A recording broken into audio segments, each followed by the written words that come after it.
All right, looks like everybody's ready to get started here. So good morning and welcome to the 588th board meeting of the California Regional Water Quality Control Board, Central Valley Region. I'm Mark Bradford, the chair of the Central Valley Water Board, and I'll introduce the other board members in just a minute. For people who want to listen in or watch the meeting online, the board's customary webcast is available.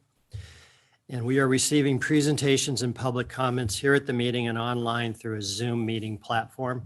If you're here at the meeting and intend to present or comment, or think you might be interested in commenting, you should have filled out a speaker comment card, the blue card available at the boardroom entrance. If you're online and planning on commenting, you should already be in the Zoom meeting room using the meeting ID and password provided by board staff. If you have not already received this information, you can email us now at agenda5@waterboards.ca.gov.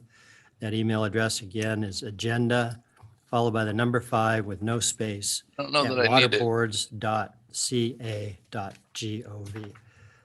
Include speaker comment in the subject line so we can follow up with you. For those in the Zoom meeting, you will be on mute and your camera turned off until it is your turn to speak. Our meeting host will then unmute you and ask you to turn on your camera if you have one. When you are done speaking and the board members have completed asking questions, you will be placed on mute and your camera turned off. And now I will introduce the other board members as follows. On my right here is Nick Avdis of Sacramento. On my left is Denise Cadera from Allensworth. So you can stop share. Lee We'll go to a Reeder camera. is next to Nick down here on my right. Sean Yang of Sacramento on my left. And new board member, Nick Joslin from Mount Shasta at the end of the table there. And I'm Mark Bradford again, also from Sacramento.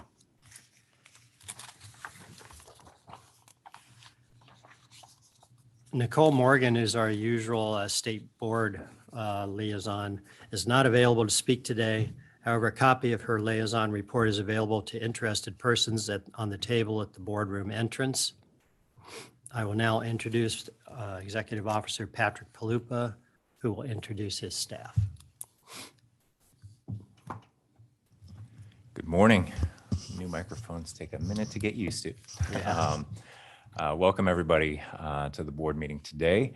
I have to my immediate right, Senior Staff Counsel Jessica Yar from the Office of Chief Counsel. To my immediate left is Adam Lapitz, Assistant Executive Officer in the Rancho Cordova office.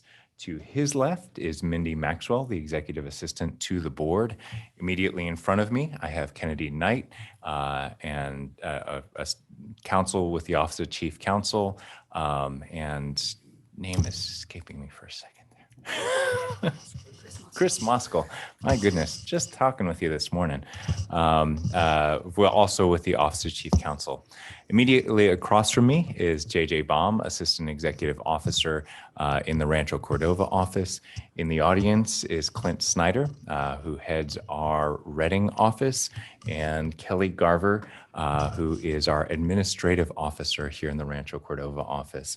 A number of supervising staff is in the audience. I also see Mel Wadwani, Assistant Chief Counsel in the Regional Board Unit, and Yvonne West from the Office of Enforcement. With that, I'll go back to you, Mark. Thanks, Patrick. Now I have the Pledge of Allegiance. Nick has agreed to last minute lead us through this. Thank you.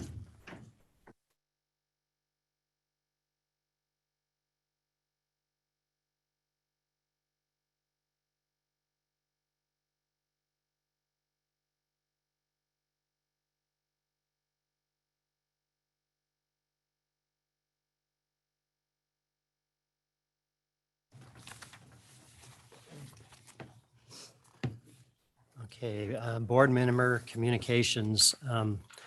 I'll start out for a change. I had participated in a chair's call on July 10th, and there was quite a bit of discussion about the budget. And I guess the bottom line is the Central Valley Board wasn't impacted very much. In fact, we're going to get a couple of new positions, but overall it was described as that we're in a famine cycle. And that there are a lot of challenges surrounding the changes to NEPA the Supreme Court decision and how that's going to impact our staffing requirements and our finances for dealing with the fallout from that on the state level. And then I think all of you know that just for your calendars, the WQCC is scheduled for October 23rd and 24th here in Sacramento. And if we have any agenda ideas for that, we should forward them to Meredith and Joaquin, or I'm sure Mindy could forward them for us. And that was it for me. So, would you like, anybody else like to update us? Any activities? Okay, I will. I know you will. All right, good morning.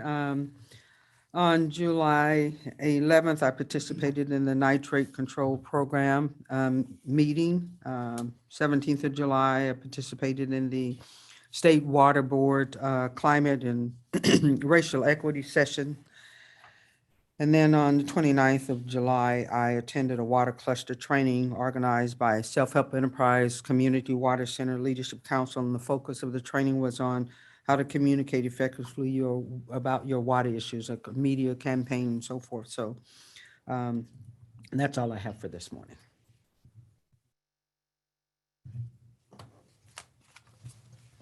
Any others? Oh, Elaine. Hi, on July 11th, I also met with the environmental groups regarding our nitrate control program. We had a very fruitful discussion. Okay, thank you. And normally this agenda item 3, normally we do the State Water Board liaison update now, but as I mentioned, Nicole is unavailable today to provide the update, so copies of the report, though, are available on the table outside the boardroom entrance. And then agenda item 4 is the public forum. If you're a person at the meeting and wish to speak but have not submitted a speaker card yet, please fill out the blue card at the table in front of the boardroom. If you're in the Zoom meeting and have not already emailed us but would like to speak during public forum, please raise your hand now. And Mindy, has anybody submitted a request to speak on any topic that's not on the agenda today? We have 2 people. The first one is Ben King, representing himself, and he is here in person today. Thank you, Mindy.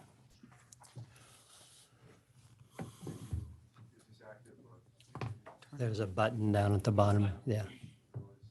There we go, green. There That you should go. be good. Chairman Bradford, members of the board, thank you for the opportunity to submit public comment. My name is Ben King. Grew up in Colusa, California, graduated Colusa High School, UC Davis, and actually King Hall School of Law. I've been active stakeholder in groundwater quality control issues for the development of the sub-basins around the Sutter Buttes. As part of that, I've been focused on groundwater, but today I want to bring your attention to the groundwater contamination at the Colusa National Refuge, and also there's contamination in groundwater at the Sacramento National Refuge. Part of my research, I just recently discovered a water management plan report prepared by the United States Fish and Wildlife in 2011. So I'm going to read the excerpt from that. It's a public document. So this was prepared in 2011. It's a Colusa National Refuge Water Management Plan. On page 9, section 5, it's described groundwater availability, quality, and potential for use. And it says the United States Bureau of Reclamation drilled 4 test wells on nearby Sacramento NWR in the early 1990s. Chemical analysis of this groundwater wells at the Sacramento National Wildlife Refuge and the Colusa National Wildlife Refuge detected mercury levels above the EPA chronic criteria, both Sacramento NWR and Colusa NWR, and levels of the hexavalent form of chromium above the EPA chronic and acute criteria, Sacramento NWR. Due to these test results, it is believed that the use of this water could have detrimental effect on the aquatic and wildlife resources that utilize this area. In addition, limited quantity, hundreds of gallons instead of thousands, was found for the test wells at the Sacramento NWR. The groundwater basin under the refuge is considered to be of very limited usefulness. So historically, so my family's been farming around Colusa area in Colusa County since 1860. both near the Coosa Trough, historical Coosa Trough, and actually on the banks of the upper Sycamore Slough, which is between the upper basin, which is where the Coosa National Refuge is, and the southern basin, which is RD 108. We've been actually neighbors of RD 108 before RD 108 was established in 1871. My grandfather's oldest brother actually had a ranch of about 20,000 acres that stretched from King Road and Highway 20 into Wilbur Springs. That area was known as Quicksilver in 1902. So there's well-documented evidence of mercury contamination in Cache Creek. And actually there's a settlement basin actually been worked on since in the 1900s. In my submission, I attached a USGS report talking about the effects of methyl mercury contamination in the Cache Creek watershed. So immediately to the east of Cache Creek watershed in Bear Valley is the watershed for Freshwater Creek and for Cortina Creek. Freshwater actually enters the Coosa National Refuge right north of Highway 20, and there's actually been a dam that's part of what's known as the Davis Weir, which holds back probably about 1,000 acre feet of water. It stretches 5 miles north, where you can go down and see gunk on the water and lilies in the natural trough, which was dug in early 1920s. So in addition to that, since I mentioned I've been a stakeholder in the GSP development, I would refer you to Appendix 5D of the Coosa Subbasin GSP, which has several readings of elevated EC levels. The highest EC level observed is on Agenda 5D22, which is Township 16 North, which is most proximate to Coosa National Refuge. That has a screen depth of about 30 feet, EC level over 6,000. And that would come to TDS level around about 4,000. So methyl mercury is very transmissible when you have high elevated pH and when you have anaerobic conditions. The Davis Weir is made the area of the National Refuge basically a reservoir where you have high organic matter, elevated pH. It's understandable why the groundwater would be contaminated, since you have a confluence of both groundwater and the surface water at that point, and a lack of running water and a lack of oxygen in that system. And also, there's no reason why you wouldn't have the same problem in the Coosa Trough as you would for the Cache Creek's watershed. So thank you very much for your time. I appreciate the opportunity to submit public comment. Thank you very much. Patrick, would you like to respond to any of Yeah, that? no, absolutely. Interesting. And thank you for the input there. And certainly I will make sure that we have forwarded that information along to our methylmercury team. We have a fairly comprehensive total maximum daily load program in the Delta that is also looking at inputs to the Delta, including from Cache Creek watershed, Coosa Basin drain, and other kind of inputs into that area. So certainly the literature that you forwarded, they have it, and they'll be looking at it and reviewing it. One of the tasks that we'll be doing in the year to come will be the 10-year review of the total maximum daily load program for the Delta methylmercury, and that'll be one part of that discussion. So we'll make sure that you're included on the notices when we go out to have a discussion in front of the board about that program. But I really appreciate your interest. It's certainly something.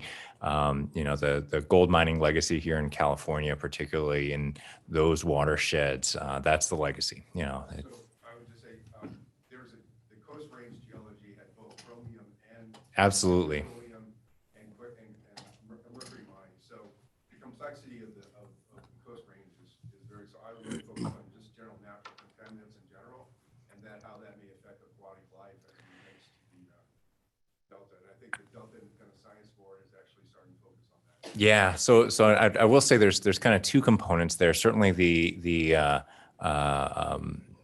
and I've worked on about a dozen large cleanups in the Cache Creek watershed of significant mine sources. There are certainly the eroding mercury enriched or naturally occurring mercury is creating a problem within that watershed. And then I think the other challenge is the statistic is and it's tough when you're talking mercury, literally, half a kilogram is a lot of mercury. And the estimation from, we worked a number of years ago with CalFed and Department of Conservation, and the estimate is there's about a battleship's worth of mercury in the channels from the from that were not even from the Coast Range, but from the mercury that was imported for hydraulic mining operations in the watershed. So everything is impacted by that. It's all over the place, and one of the big problems that I'm glad you brought it up, because it's I won't say a pet project of mine, because but it's definitely near and dear to my heart, the remediation of those sources. And I think just for the board's purposes, it's gaining increased attention in these years because a lot of tribal groups look at the methylmercury concentrations in the fish that they rely upon. Subsistence fishers in the Delta look at those methylmercury concentrations and say, look, historically, we were able to eat 3, 4, 5, 6, 7 meals per week, and now you're saying we can only eat one, if that. What is the limiting factor? And very, very often the largest limiting factor, especially for higher trophic level fish, is methylmercury. So we got to figure out a way to address that. But again, really appreciate your attention to that item. Yeah, thank you, Mr. King. That was a good item to bring up. I'm glad Patrick's all over it, so thank you. Mindy, you mentioned there's one more commenter. Yes, we have Bill Pensar representing the Lemon Cove Sanitary District. He's on Zoom. Okay, thank you. Sir, you can unmute if you like. Thank you. Thank you very much for allowing us to speak this morning. My name is Bill Pensar. I live in Lemon Cove, California, which is simultaneously within the boundaries of Tulare County, the greater Cahuilla Groundwater Management Area, the Cahuilla Water Foundation, and also the home to a large subterranean water-soluble nitrate deposit. I am and have been involved with the Lemon Cove Sanitary District for quite some time. As you might imagine, I am writing today about water, specifically about a $3,500 levy. Just 1 minute for those in the audience who don't know. We ripped out the guts of this room and did a significant IT upgrade, but there's still a few kinks. Our team is certainly able to handle them as they go through. So we'll get Mr. Pensar on. Is everything okay? Yes, we hear you now. Oh, okay. $3,500 levy that the KWF, Cahuilla Water Foundation, wishes to place on our small district for CV salts nitrates, Path B. The LCSD serves 106 people on about 22 acres. We do have a sewer pond, which is why I believe other sites with higher populations, but with septic tanks, have been exempted. A school with almost 400 people nearby pays no fee. Nearby communities pay the following fees. Exeter pays $6,000 with a population of 10,000. Woodlake, $6,000, population of 10,000. Ivanhoe, 5,000 people, $5,000, population of 5,000 people. Lemon Cove pays $3,500 for 106 people. That works out Exeter, 60 cents per person. Woodlake, likewise, 60 cents per person. Ivanhoe, $1. Lemon Cove, $33 per person. Exeter, $3.65 per acre. Woodlake, $4.65 per acre. Ivanhoe, $3.90 per acre, $3.90 per acre. Lemon Cove, $159 per acre. IRLP, we've been unable to find it, but we do know they pay a fee less than $5 per acre. At least we think that's what it is, because people don't really want to give us those figures, less than transparent. And out of that comes the Water Foundation fee. The per capita rate in Lemon Cove is 55 times higher than Exeter and Woodlake, 33 times higher than Ivanhoe. Acreage rates are similarly extreme, with Lemon Cove 43 times higher than Exeter's, 38 times higher than Wood Lakes, 40 times higher than Ivanhoe. Needless to say, it would appear that logic and proportion have taken a vacation. We are celebrating the 40th anniversary of being under a compliance order for having nitrate contamination, 1983. We since then have drilled 7 wells, 3 with our own money, and we're hopefully near the end of it. After searching, we have located clean water. In fact, we have 2 hard rock wells, cased, grouted, pump tested in tandem for 11 days round the clock. By all measures, we have what the state of California calls safe drinking water. The wells, however, are 2 miles down. That obligation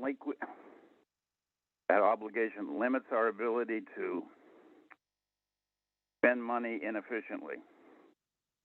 This letter is to ask for some manner of reduction so that we can continue our mandate to deliver clean water to our community.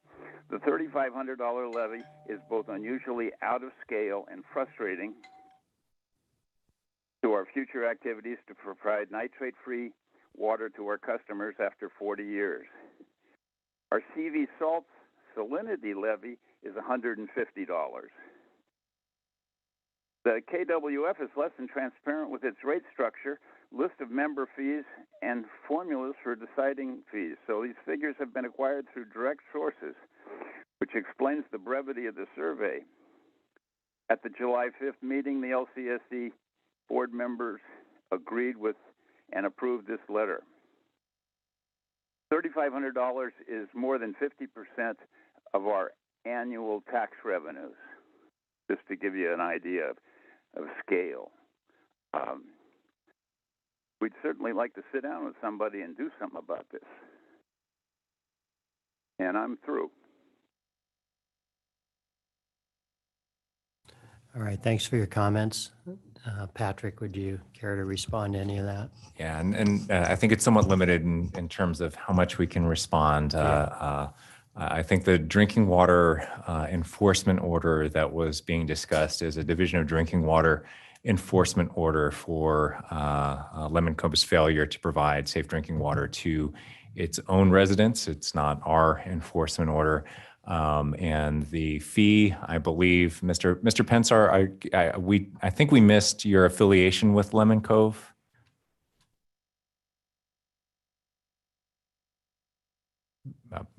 So I'm not sure if Mr. Pensar is an interested person or representing Lemon Cove, but the issue is Lemon Cove's participation in the management zone and how it sees its path forward.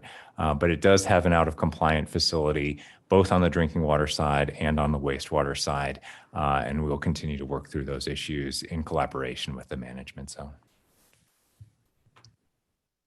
Okay, thank you, Patrick. I just wanted to comment to Mr. Kane and Mr. Pence. As a board, we certainly welcome the opportunity for public comments, bringing things to our attention where we cannot address the concern that you may raise at the meeting.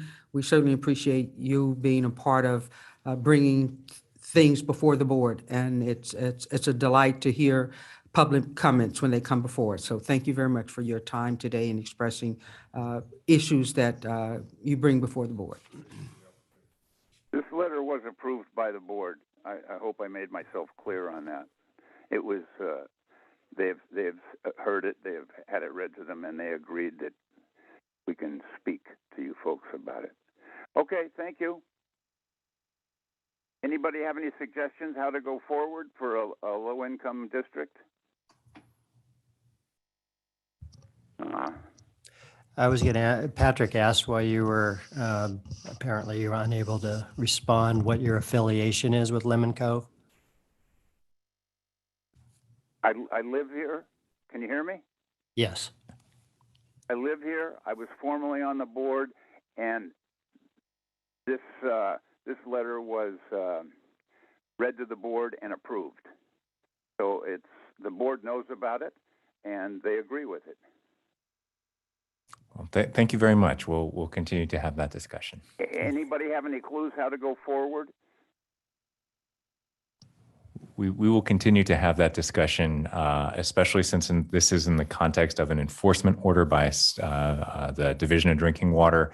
We'll continue to have that discussion away from the board itself.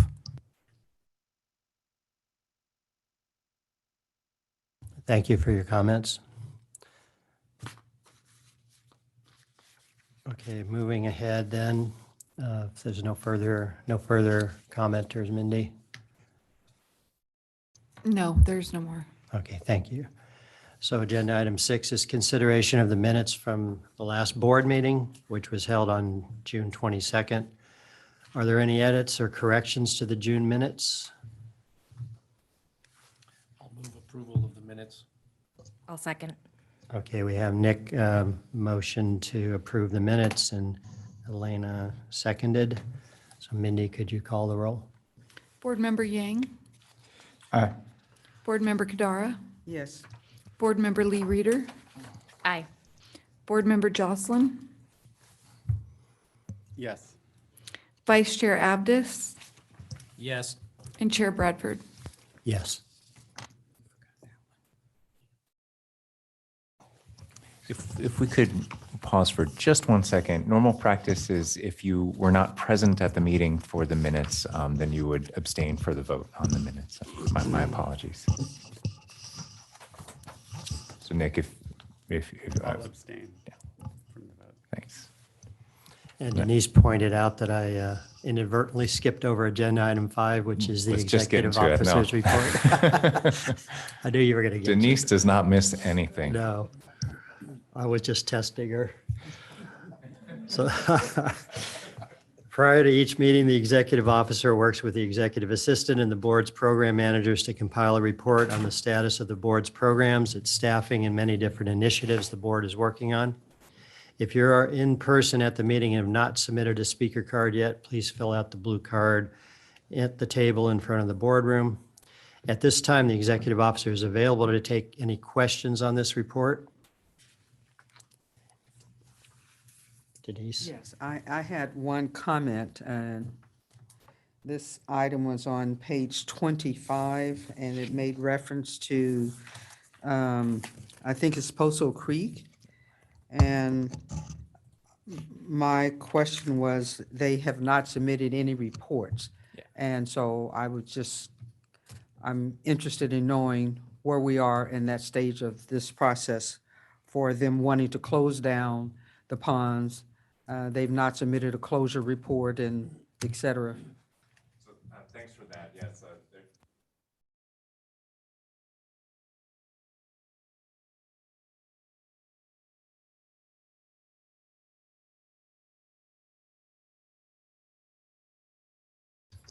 There we go.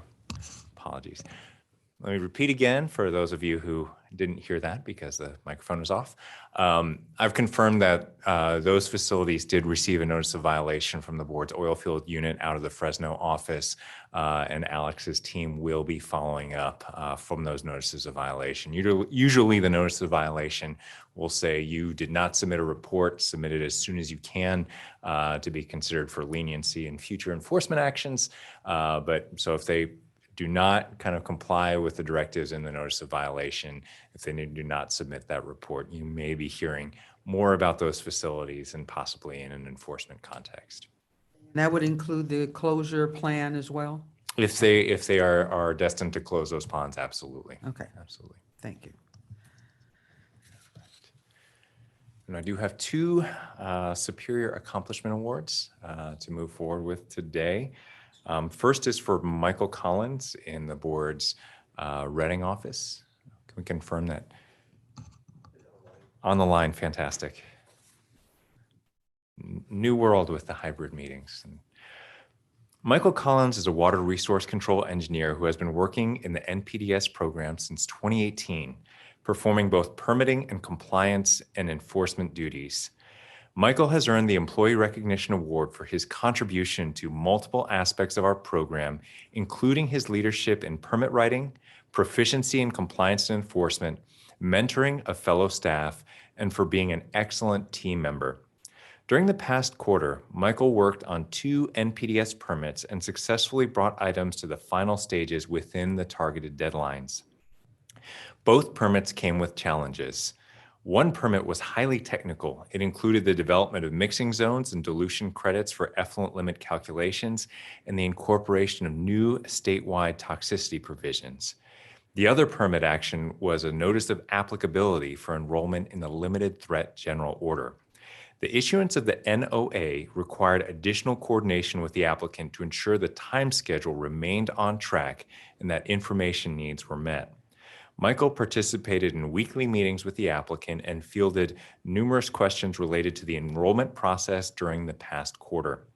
Michael did not let the applicant's tight time frame for commencement of the project comprise the integrity of the application process. He displayed firm but fair thresholds for project description and data needs, which resulted in an NOA that was thorough, complete, and meet the needs of the project scope. Michael has also been working diligently on NPDES compliance and enforcement items this past quarter. Under Michael's lead, over 100 monitoring reports were reviewed for compliance determination, and 5 notices of violation have been issued related to his caseload. Michael has also completed his scheduled fiscal year compliance and enforcement inspection targets during the past quarter. One of Michael's strengths includes independently seeking out answers to regulatory challenges. He does this by familiarizing himself with past permit adoptions, recent orders, and taking the time to read guidance documents and relevant policy. As a result of these extra efforts, Michael is both a technical and policy resource for our unit. Michael is always willing to share his knowledge and insight with staff and help someone through a process that is new to them. He maintains a great attitude, is dependable, and exemplifies the qualities that we seek in a team member. We are fortunate to have Michael at the Central Valley Water Board and within the NPDES program. Congratulations, Michael, and thank you, Stacy, for that write-up for Michael's work. Really appreciate the work. I know the board sees some of that work and sees some of that work in the NPDES permits that we approve, but again, a lot of technical work goes on behind the scenes. I think those permits, about 160 to 200 pages of technical documentation to get that thing across the line, and it's relentless. They have to be renewed every 5 years. US EPA keeps us on tough targets, and the team up in Reading is responding admirably to those challenges. You can unmute. Oh, thank you, Patrick. Got a great group up there. Congratulations, Michael. Congratulations, Michael. Yeah, good work. I know a lot of work, a lot of data crunching goes into those permits. So appreciate all the effort. All right. Next, we have Jeff Pyle. I don't know, Scott, confirm, is he on the phone? All right, on the phone. Jeff Pyle is a vital asset to the waste discharge requirement permitting program. His years of programmatic experience and in-depth knowledge of the Central Valley's geology allow him to take on some of the most challenging projects in the program and in the Fresno office. He is a valuable resource to other staff in the office and is often asked by staff for technical direction on projects. He consistently provides thorough reviews of technical reports assigned to him. Jeff also provides excellent customer service to those he interacts with. Even when handling contentious issues with dischargers or concerned citizens, he can always be trusted to show the utmost professionalism. There have been multiple vacancies, and Jeff has stepped up to the plate to help complete former staff's projects as well as keep up with his own projects.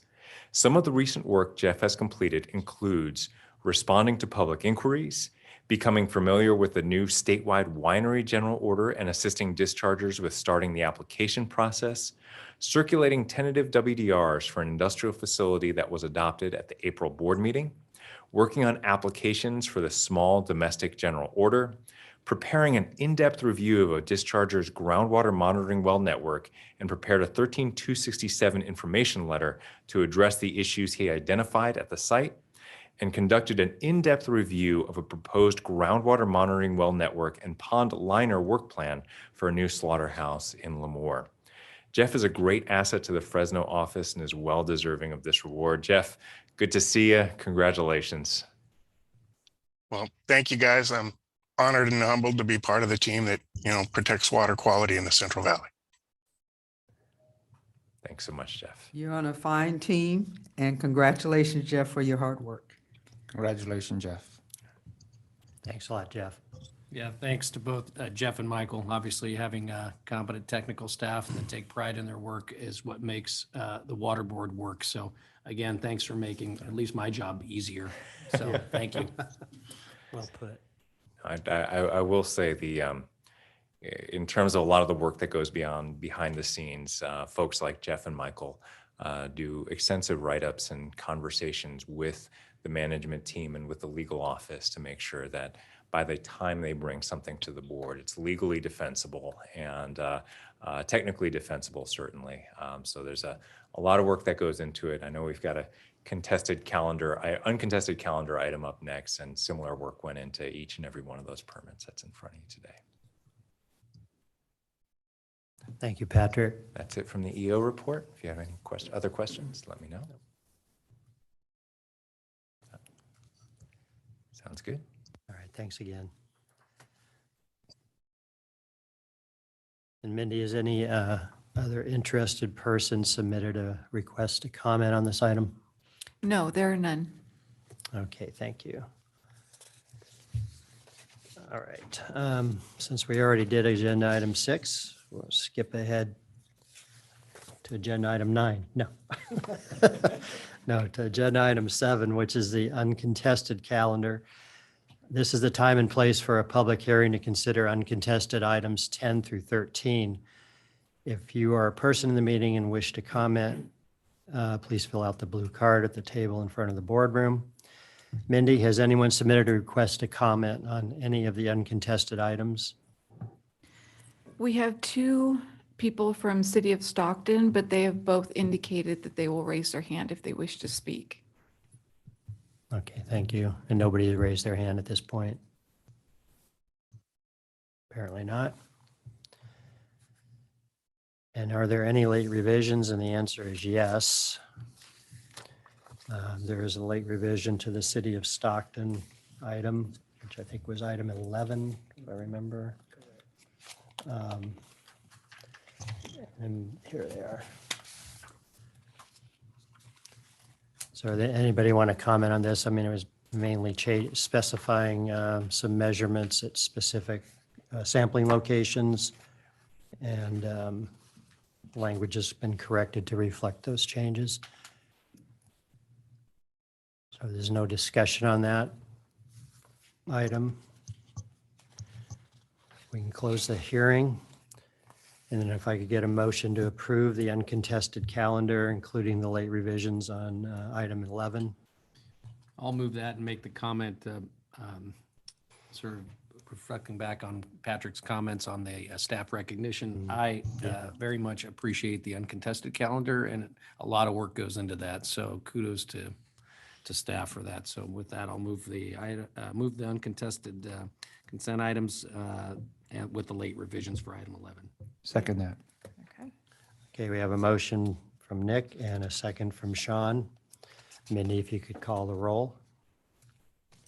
Board Member Yang, Aye. Board Member Kadara, Yes. Board Member Lee Reeder, Aye. Board Member Jocelyn, Yes. Vice Chair Abdus, Yes. and Chair Bradford. Yes.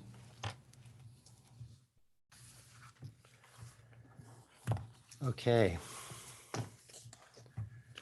Agenda item 8 is kind of a kind of a sad agenda item. It's a presentation of the California State Senate resolution for Clay Rogers. And at this time, Patrick Palupa will present the resolution from the California State Senate in memorial of Clay, Assistant Executive Officer from our Fresno office. No, thank you, Chair Bradford. It was an incredible loss of a mentor and a friend when Clay passed away. I do want to extend my gratitude. We have Nancy is on the Zoom call, Clay's widow. And I think you've heard a bit from me already about at other board meetings about how much Clay meant to me, how much his presence meant in the Fresno office about all the work that he did to support his staff and the love and the care that he had for all of his work. I'll confess that I still log in every day expecting Clay to call me first thing in the morning, as he was wont to do, or Sunday night.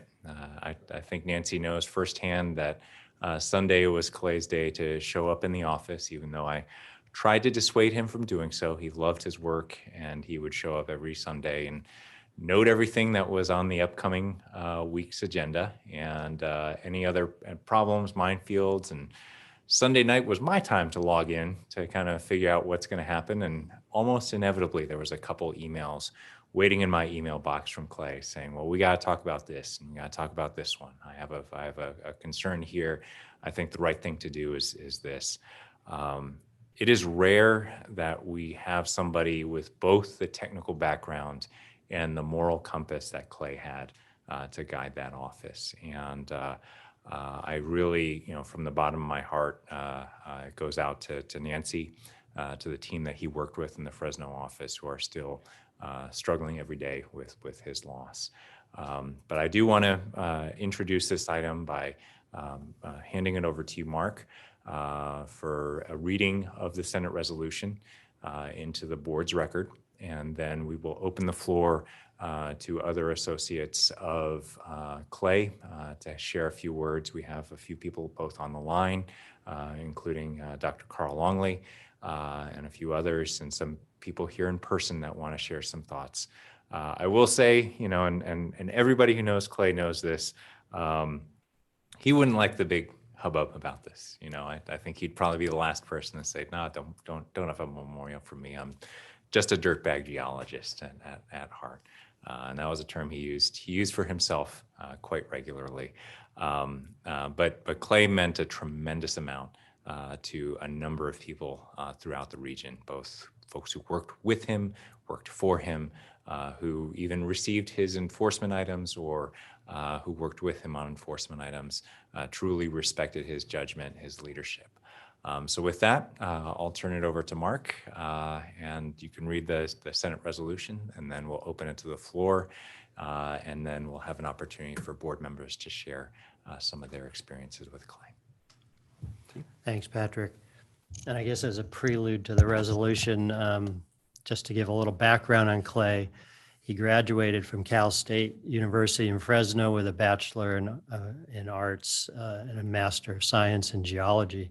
He was employed by the Central Valley Water Board from '99 till 2003, and then since 2007 through April 2023. In addition to his experience at the Central Valley Water Board, he had 19 years of professional consulting experience and was a professional geologist and certified engineering geologist in California. As Assistant Executive Officer, Clay managed the Fresno office until his passing in April, and he leaves behind a loving family and very many friends. So with that, I will read the Senate resolution, a memorial resolution by the Honorable Shannon Grove, 12th Senatorial District, and Honorable Jim Patterson, the 8th Assembly District, memorializing Clay. Whereas it was with immense sadness and a deep sense of loss that word was received of the death of Clay Rogers, age 65, a caring and compassionate Californian whose character and deeds in life merit gratitude and respectful acknowledgement by the people of the state of California. And whereas a truly remarkable individual whose indomitable spirit, forthright and honest demeanor, and fine personal example were an inspiration to those people whose life he touched. Clay grew up on a farm in the Central Valley, attended Cal State University, Fresno, where he earned bachelor's and master's degrees in geology, and served for a time in private industry as a consultant, including working on the back of oil drilling rigs. And whereas, as Assistant Executive Officer of the Central Valley Water Board in Fresno, Clay Rogers was admired for his deep concern for protecting water quality as he ushered in the next generation of environmental compliance in the Central Valley. And whereas, always passionate about his job, Clay Rogers was highly regarded for doing what was right for the future of water in the state of California, and his presence and leadership changed the entire culture of both his office and the organization throughout the entire region. Whereas a true gentleman in every sense of the word, whose love of family and commitment to the well-being of the community were evident in every manner in which he conducted his personal life. Clay Rogers was an avid volunteer at the California State Mining and Mineral Museum in Mariposa, and in his free time, he was known to disappear into the desert in search of new gems and minerals to add to his collection, possessing such a knack for prospecting for gold that his wife of more than 44 years, Nancy, called him the Gold Whisperer. And whereas limitless in his vision and capacity to excel, Clay Rogers will forever be remembered as a beacon of hope for those who have committed themselves to improving the quality of life for future generations. And he leaves to mourn his passing and celebrate his legacy, his wife, Nancy, his 3 daughters, and his 5 grandchildren. Now, therefore, it be resolved by Senator Shannon Grove and Assemblymember Jim Patterson that they join the family and friends of Clay Rogers in celebrating and revering the accomplishments and legacy of a distinguished and caring individuals who lived life to the fullest, whose generosity was extended to everyone without hesitation or expectation of reward, and whose spirit will live forever in the hearts and memories of all his loved ones. And this resolution will be presented, I assume, to the family afterwards. Okay, so Patrick, I think it's time for anybody who has some comments about Clay to share their thoughts. Absolutely. First, we have Dr. Carl Longley, and he's on Zoom.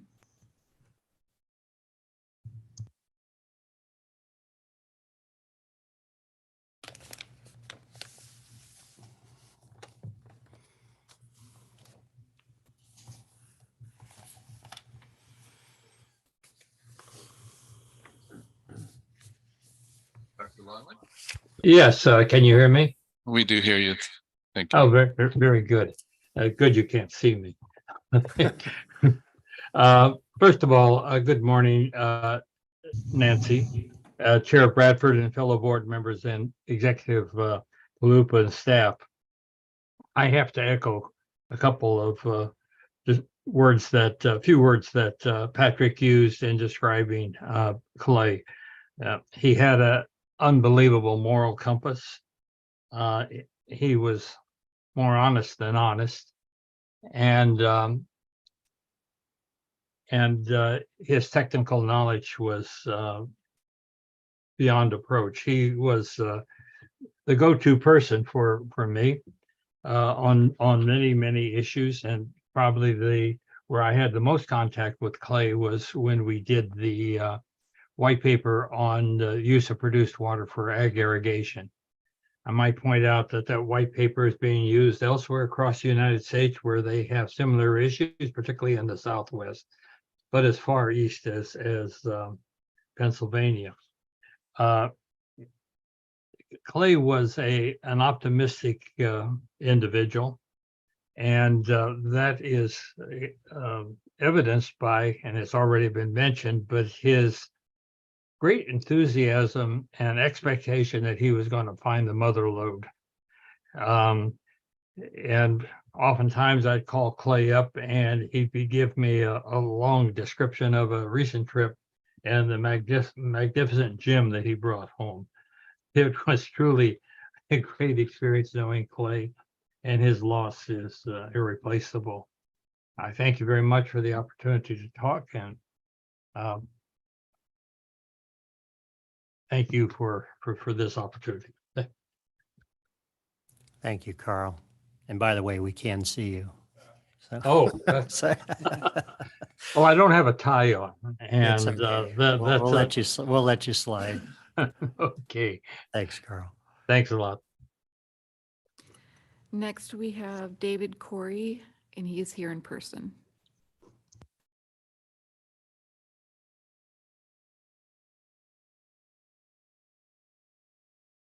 There we go. Chair Bradford, members of the board, David Corey, the chair of the Central Valley Saline Coalition. Appreciate the opportunity to talk on about Clay a little bit. Just wanted to sort of express all of the members of the CVSC's appreciation for Clay, working with him throughout the years, and just tell you a few of the thoughts I've had in working with him. You know, he was instrumental and a key player in the CV salts process in the early years. I mean, just no new groundwater issues, and he was really the go-to person. And when Clay spoke, you listened to him, especially about groundwater issues. One thing about Clay is that he was never shy to tell you what he thought, and you always knew where he stood. I remember, you know, that was true in private or in public settings. I remember a lot of Salinity Coalition or CV Salts meetings in which he had a position that may be contrary to the EO's position on things, but he let us know in the group setting what his position was, and was not ashamed about it at all. And you saw there was a lot of glances from the EO back to him. You know, Pamela and he had certainly a good relationship, but at times they had different opinions, and he let everybody know what they were and let it play out in terms of how that played out in the public forum. And I appreciated that about Clay, knowing what he thought and being willing to express it and debate it and work through those issues. And we came up throughout the CV Salts process and other irrigated lands processes that I work with Clay, his willingness to engage and tell you what he thought, we ended up with a better product at the end because of his participation, and we'll miss him. And I appreciate the ability to work with him and know him. So thank you. Thank you, David. Next, we have Tess Dunham, and she's also here in person.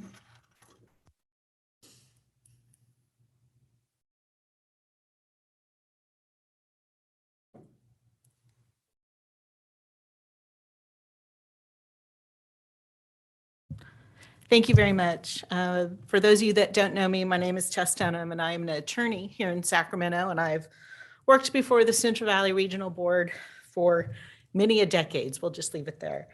And through those years, I really have had the opportunity to work with a number of staff. And I have to tell you, my work and interactions with Clay were always colorful. So I don't recall the first time that I worked with Clay, but I remember the many interactions along the way. And through the years, I've had the pleasure and sometimes frustration of negotiating permits, enforcement orders, administrative civil liability complaints, and many other actions with Clay. While sometimes the discussion could be tense, Clay would always leave the door open to reach a mutually acceptable solution. I won't always say agreeable, but I'll say acceptable. I also learned that Clay's grumpy exterior at times would quickly dissipate if I just let it go. We'd let him blow. All right, Clay, are we ready to talk and get down to brass tacks? And he'd always get there. But more importantly, through the years, I also had the opportunity to get to know Clay a little bit. And what I learned along the way, that he loved his family, he loved rocks, and he loved the Central Valley. And he loved the Central Valley. He wanted to protect it, both environmentally and economically. All of his decisions were based on integrity and based upon his knowledge and know-how. He was a man with great integrity and honesty and a straight talker. I didn't always like what he had to say, but I appreciated the fact that he was straightforward. I always knew where he stood, and I always knew we could find a solution. Again, he always left the door open. And his dedication to the Central Valley and his role at the regional board is just amazing. In fact, this orchid I brought today represents a couple of different things, and it represents a glimpse into Clay's dedication. In that about 18 months ago, I had a client with an emergency discharge situation. So I, knowing Clay likes to work there in the mornings, picked up the phone. Unfortunately for Clay, I had his cell phone number. I tried not to overuse it, but he had given it to me, so I did use it on an occasion. So I pick up the phone, I call him at 8 a.m. in the morning to talk about this emergency situation. Of course, it was 8 a.m. Pacific time. What I did not know, was unbeknownst to me, was Clay was in Hawaii on vacation, and it was 5 a.m. in Hawaii. But he picked up the phone anyway while on vacation and helped me and the client through a situation because it was important to the Central Valley, it was important to water quality, and it was important to him. So the orchid represents his dedication for always being there, even when he was on vacation, and for his love for Hawaii, which we all know was a big part of who he was because his family was there. So in honor of Clay, I do have an orchid. I'll leave to get delivered down to his family so they understand how he touched others throughout the Central Valley through his work that he has done. So thank you very much. Thank you, Tess. That was a good summary of your experiences with Clay over the years. Thank you. Next, we have Joe Karkowski, and he's also here in person.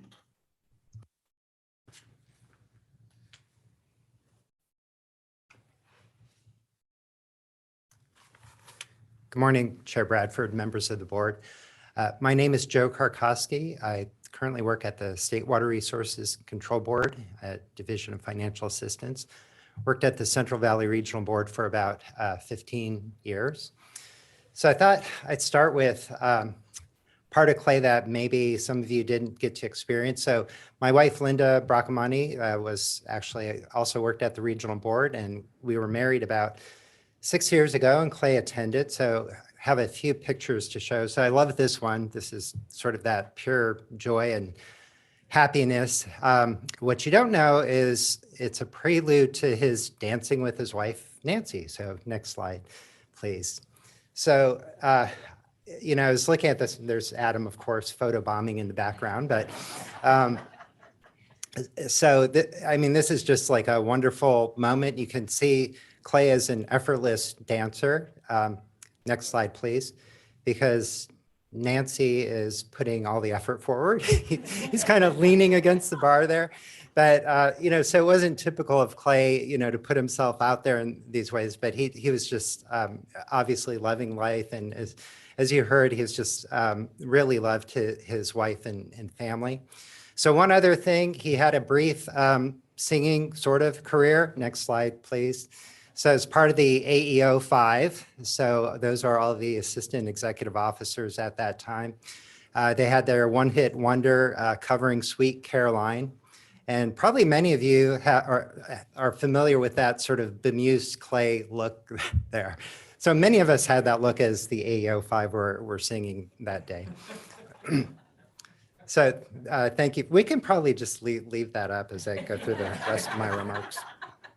You know, so Clay was a great friend, work colleague. You know, his practical experience and knowledge, as you've heard, were just invaluable, I think, to shaping policy in the Central Valley. I mean, we were doing really big things, irrigated lands regulatory program, oil and gas, and having somebody with Clay's experience and knowledge was just incredible. And, you know, I think the Central Valley Board is going to benefit for years to come from having had Clay in those positions when those policies were coming through.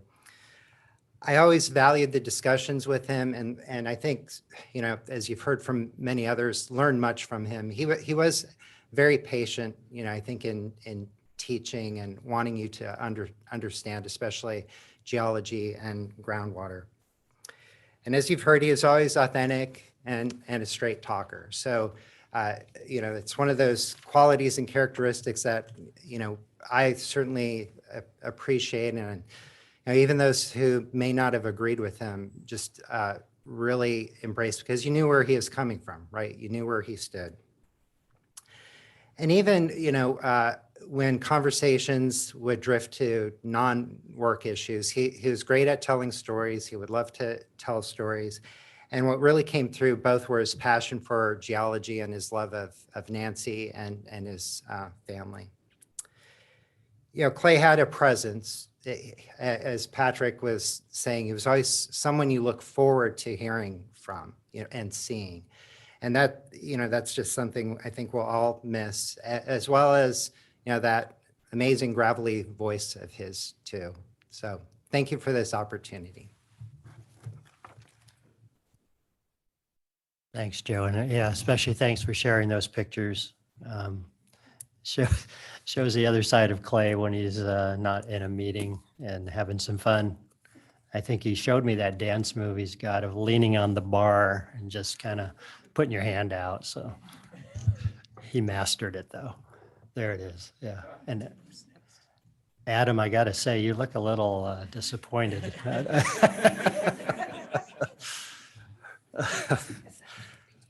Thank you.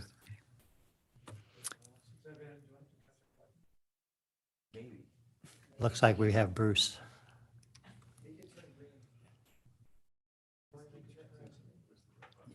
The red button, just like that. Good morning, Bruce Hadelschelt, Northern California Water Association, Sac Valley Water Quality Coalition.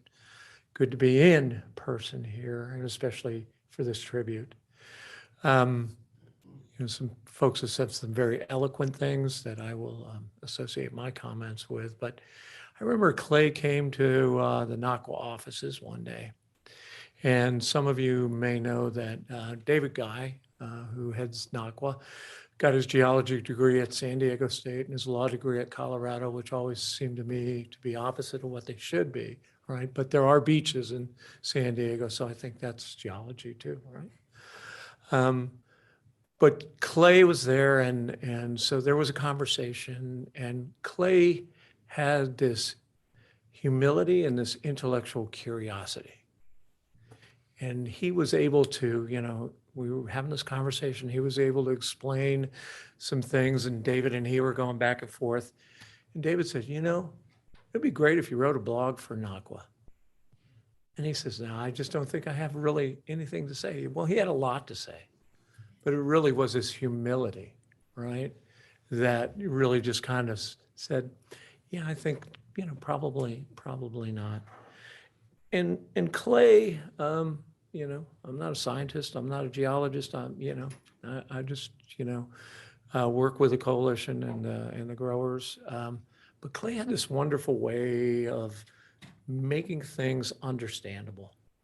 And David and Tess will remember this map he had, which had 1 mile squares in a township. And it was basically the way Clay would explain how risk in groundwater would occur. And it was like, oh yeah, okay, I get it. That's brilliant. So everything everyone said, but and shared about their personal experiences with Clay, but it just, he had an intellectual curiosity. He was humble, and clearly he was a rock star, both to his family and in his geological explorations. So thank you very much. Thank you, Bruce. Next, we have JP Cataviella, who's also here in person.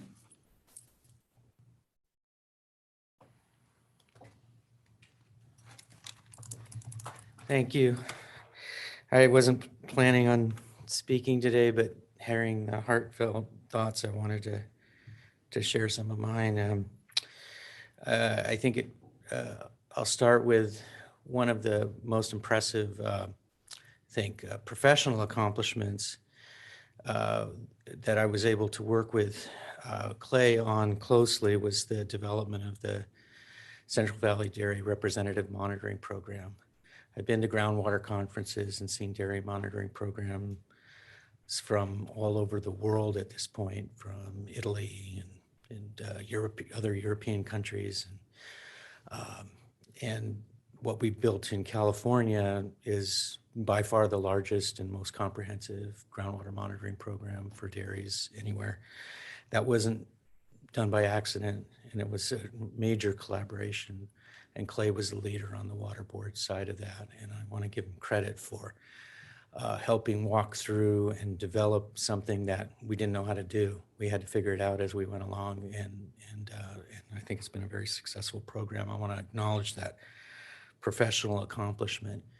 With that, I just want to talk about how I felt about him as a person. I was able to work with him for about 12 years here.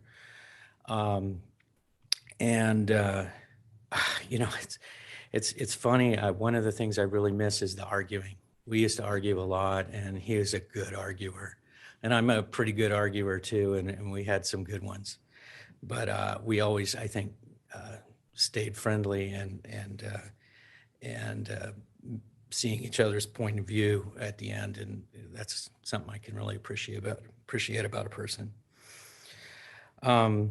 We had a running joke because he one time called me at 4 o'clock on a Friday afternoon and just gave me awful news that was gonna I mean, I had to work all weekend and call people, and it was just terrible stuff, related to enforcement, something like that. And so he got in the habit of calling me on Friday afternoons, and he'd always start after that with, I promise I'm not calling you with bad news this time, or something like that to warn. He always remembered that.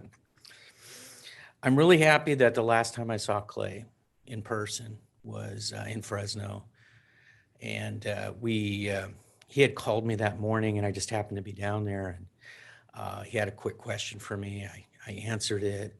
But before I answered it, I said, hey, do you want to just go grab lunch? I'm getting hungry, and we can talk about whatever you want to talk about there. But we had already dispensed with the question and answer. And he said, well, let's get lunch anyway. And we went and grabbed a sandwich somewhere. And we didn't talk about business at all. We just spent the last few minutes that I had with him over a sandwich, and of course talked about geology and gold digging and that sort of thing. And I'm happy that I have that memory and was able to see him. But I really do miss him, and appreciate the person that he was as well as the professional that he was. Thanks for the opportunity to share that with you. Thank you, JP.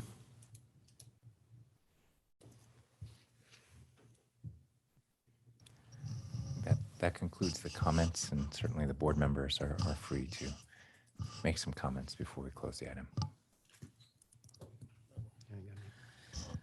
Yeah, I'd like to make a few comments. I don't think I can add to what we've heard today and before about Clay and the type of person that he was. I can't help but think when I hear people speak about Clay, that Clay is one of these individuals that you come across in life, and you think to yourself about your own life, how do I make my life more like Clay's life? And he's definitely one of those folks that you come across, and I've certainly gotten that from everybody's experience with Clay. So again, he will be missed. And I will say to Nancy, who I think we met once, thank you for sharing Clay with all of us. He made a difference in people's lives, and we appreciate the time we had with him.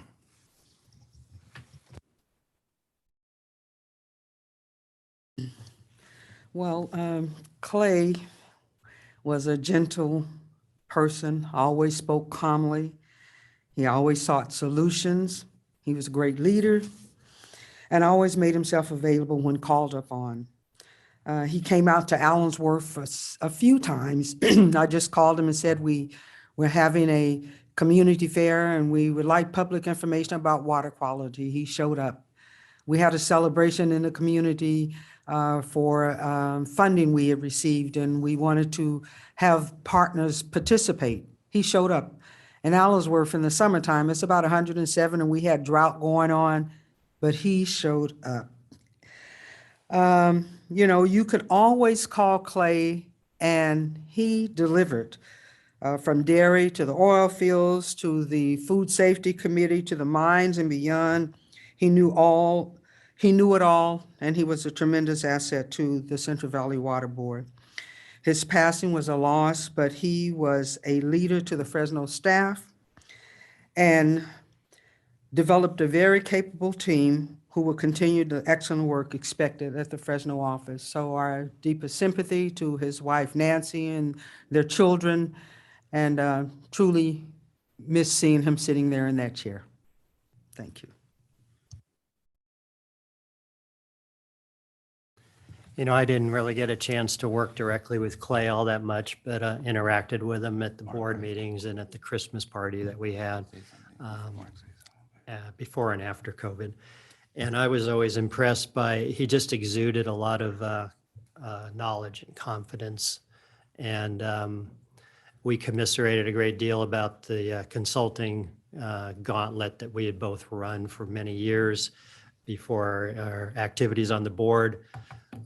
Chasing down billable hours and finding clients and writing proposals and not getting paid and so on and so forth. And I think that grind eventually did lead to Clay joining the board originally. So we had some good stories to share about that whole process. I guess the rock hound in Clay was really evident, especially we're on a field trip with Clay, and there might be a presentation going on and we're standing around in the sun, and Clay's examining the formation behind the speaker and looking down at the ground, and pretty soon you find him flop down under a tree with a rock in his hand, examining it, and not just determining is it round or square or something. He's looking, is it igneous or metamorphic, or how did it get here? So Clay was all about geology, and I appreciated that. My father-in-law was a geologist and probably had a rock collection to rival Clay's in his office. So, I guess the last thing I would say, a number of people mentioned that he's never was one to bite his tongue. He shared his thoughts, and there was a board agenda item, I don't know, maybe a year ago, where we as a board extended a compliance deadline for a community in the Central Valley that Clay really had no more patience to deal with. And we kind of reluctantly approved the compliance deadline extension. And Clay was very clear that he did not agree with us on that matter, but he went along once the vote was taken. And he was, like everybody has noted here, he's a gentleman, and he might disagree, but he was happy to come to some kind of a agreement. I don't know if that's the right word, Tess. So we'll miss Clay. Condolences, obviously, to Nancy and his kids and his grandkids, and the timing of all this was really unfortunate, obviously. So we'll miss him, and the Fresno office will be able to move on, really, because of the leadership and guidance that he provided over the years. So, Chair, can I also Sean, add to this? Okay. Yeah, today obviously is a bitter and sweet, and the bitter part is the fact that we lost Clay Roger way too soon, but he certainly made his mark. And the sweet part is the fact that we have a resolution to him and his family and all of the folks that has provided testimonies, including mine, how great he was and the imprint that he has made as a geologist. As a board member, we are part-time and we don't come to the office and have chance to speak to all the staff. So myself, when we go on tours and meetings, I try to have conversation and ask a lot of questions. And with that in mind, I had a extensive conversation with Clay when we were having dinner at this barbecue place in Reading. He shared a great deal of his life and background, the upbringing, and how he lived his life. And I just want to share a couple things as far as our differences and our similarity. So obviously our differences is that he was born here in the United States and I'm a foreign born. And he lives in a farm, and I live nearby the farm, but I also was a farmer growing up as well, picking up cotton with my mom and my siblings. And the similarity is that we both graduate from Fresno State, and we both are educators, and we both are men with a lot of pride with our family and love our family dearly. And those sort of values, really makes me sad, but feel very honored to know Clay, because the fact that I just know him for 3 years, but had a lot of connection with him when we sat across from each other and had that dinner and extensive conversation. So with that said, I just want to say that I thank Clay and his family for his service and volunteer throughout the years that he has served our community to make a better place for all of us. So thank you. I have a couple things to say. You know, our department has been under a cloud of sadness since April. And this is a testament of how much Clay's presence impacted each and every one of us. You know, one thing I've heard across all the district offices is that Clay was always fair. And every time the department takes an approach that's the way he would do it, you know, that's a reminder of him, right? And Clay was a very down-to-earth man. He always had his sights on what was truly important. And it's really a punch in the gut to remind us to kiss our loved ones before we leave the house. And, you know, and Clay was a very knowledgeable man. I mean, one conversation with him was more than you'll ever learn on a tour, you know, and, you know, every time we use that knowledge we gained from him, from a conversation or an interaction or a practice, it's, you know, that's Clay. And, you know, his legacy will continue to emanate through Patrick, Adam, folks from the Fresno office, JJ. You know, there's a piece of him in each and every one of you. And so let's move forward and let's keep up the good fight, because that's what Clay would have wanted. Yes?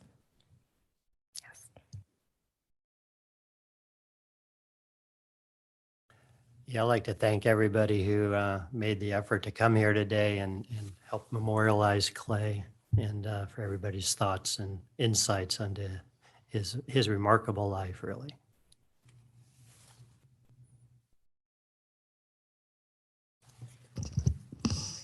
Yep. Okay, with that, Nancy, thank you too for listening in. I hope we gave you a little bit of a flavor for how much he was appreciated and loved here on the board. Okay, at this time, I think we will take a little break. Nancy has raised her hand. Oh, I'm sorry. Yeah. I want to thank you all on behalf of my family and me for the beautiful tributes about Clay. And yes, he would have rolled his eyes about this. He always said, I'm just a dirtbag geologist, but me and my family, I just want to say thank you so much, that it really means a lot to us. Thank you so much, Nancy. Thank you. It's been suggested maybe we take a moment of silence here. So why don't we take 10 seconds and a moment of silence to remember Clay?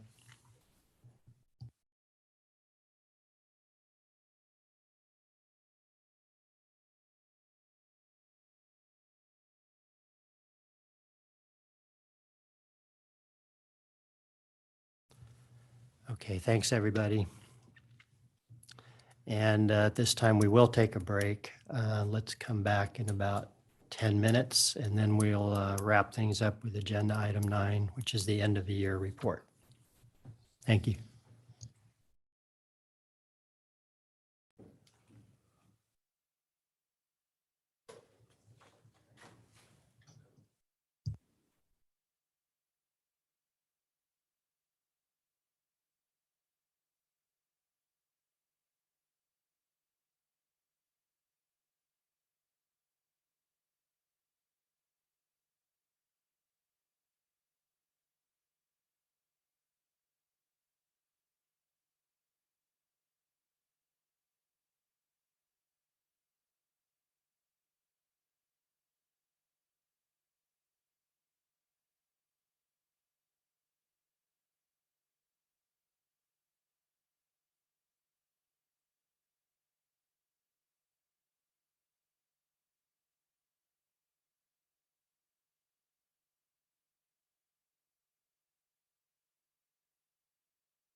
Okay, everybody, hate to break this up, all the good conversation, but time to get back to business if we can.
Okay, we're going to get started again, please.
All right, so our last agenda item is the end of the year report.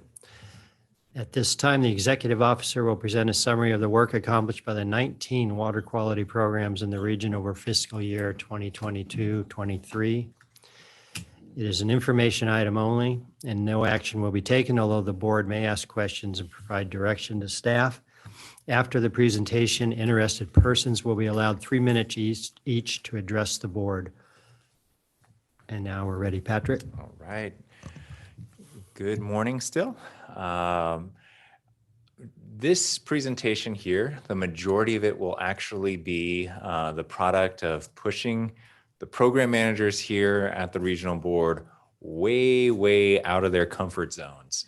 There's probably nothing more a senior engineer, supervising engineer, geologist, or other technical staff or scientist is uncomfortable with than getting a camera out and putting together a video montage of what their program does and who they are. These are, and I think Denise, thanks for the extra push to get this done. These are videos that actually do a really good job of describing to folks who are outside of our organization what these programs do. And so even though we don't really have a videography program, I think we are jealous of DWRs and their extensive media team. We decided to do this ourselves in 2016. And because a number of years have elapsed since then, lots of new program managers, we opted to do it again this year. All of these videos that you'll see here today will go up on the board's website. So each one of the water quality programs has a landing page, and we'll be putting these videos up to essentially be a one-click. So irrigated lands, what do they do? Swamp, what do they do for staff? And we've actually found this to be a really effective communication tool with the public, because it's tough sometimes to understand what all of our different water quality programs do. And you know, it's easier to sit back and watch a 3 to 5 minute video than it is to comb through one of our extensive permits or work plans in many cases. So that's what this effort is all about here. I'll click forward. And this effort is coming to you in August because we run off of a calendar year that begins July 1. So this is a bit of a wrap up that we have every August of how we're doing with all the water quality programs, kind of an end of year assessment. What did we do well? What can we improve upon? And this diagram, I know you've seen it a few times before, but it's worth kind of refreshing what we do. At the very bottom, the big blue arrow that's pointing to the left, that's the end of year assessments. That's kind of where we are right now. And then as you kind of work through this cycle, in October and December, so that's the upper left-hand quadrant, we work on water quality prioritization. That's when we bring priority projects to the board. This past year, that was the opportunity to adopt the racial equity resolution, adopt the racial equity goals. Then January through March, we work on putting those priorities into action by incorporating them into programmatic work plans for each one of our water quality programs. Those get approved by the Executive Management Group, or EMG, in March. That's the Assistant Executive Officers and myself. And then it goes through a process of, okay, we'll work on getting this work plan adopted, up and running, so that by July 1, we're going to be implementing it. So we just started a new year. This new year, we're now working on those racial equity goals for each and every one of the programs. So this is actually the wrap up from the year prior, but that's where we are in this cycle. And apologies, I'll probably show this little diagram almost each and every year just to kind of familiarize yourself with where we are in the process. And I think let me see if I can click through. A little slow here. I think this is kind of one of the biggest messages that we have, and one of the reasons that the executive team has been doing a lot of work behind the scenes with all the water quality programs. We're at a stage where there's a lot of transition within management at all state organizations, all of the regional boards, and our regional board is no exception. So these are the water quality programs. Each one of these water quality programs produces an annual work plan that governs the work of the staff across all 3 offices. And highlighted here are all of the water quality programs that are experiencing some pretty big changes, either with the program manager, or in the case, if you look kind of 3 lines down, Jason is the program manager of the cannabis program. They've been whipsawing back and forth about the size of their program, about the resources within that program, and state objectives. We have all the way near the bottom of the program, we have Lynn Koster with water quality certifications, and Brian Smith with the stormwater program. Huge changes to those programs because of the Supreme Court decision in Sackett, reducing the scope of federal oversight. In practice, we're going to be adopting the same permits, but the procedures have changed quite dramatically. And so adapting to those has been a challenge. And adding to that, you see a lot of names highlighted in gold here. We have a number of those water quality programs in transition, from Angela as the new CV Salts lead to George Lowe, who's worked with this office for many years. You might remember him from being a lead for some of the trips that we've had in the Reading office, is the new Mines program manager. And Walters, going a little further down, is the NPDS program manager, hired relatively recently from the CV Salts program. Then we have two very large retirements. The Title 27, which is the land disposal and landfill program. Rob Busby retired his official retirement date is a few weeks out. The way it works is you burn through the used vacation time. So he retired a few weeks ago, as did Steve Meeks, who is the UST program lead. And so we're seeing a lot of transition within our water quality programs here. And add to that, you'll see the WDR program and the Confined Animal Facilities program. Both of those program leads will be shifting in their duties as part of a reorganization of the Fresno office, a reorganization driven in large part by the board's changing water quality priorities in that area. So a lot of transition within these programs, a lot of new faces, a lot of new staff at the staff level, but a lot of managerial changes as well. Adapting to that change and supporting the managers as they work to implement these work plans is absolutely top priority of the executive management group. And I think we've got a lot of just fantastic new faces. Unfortunately, I think our senior management team is really good at math. And, for those folks who, came to the board around 2000, maybe a little bit before that, you do the math and it's probably costing you more to sit in your office chair than it is to retire.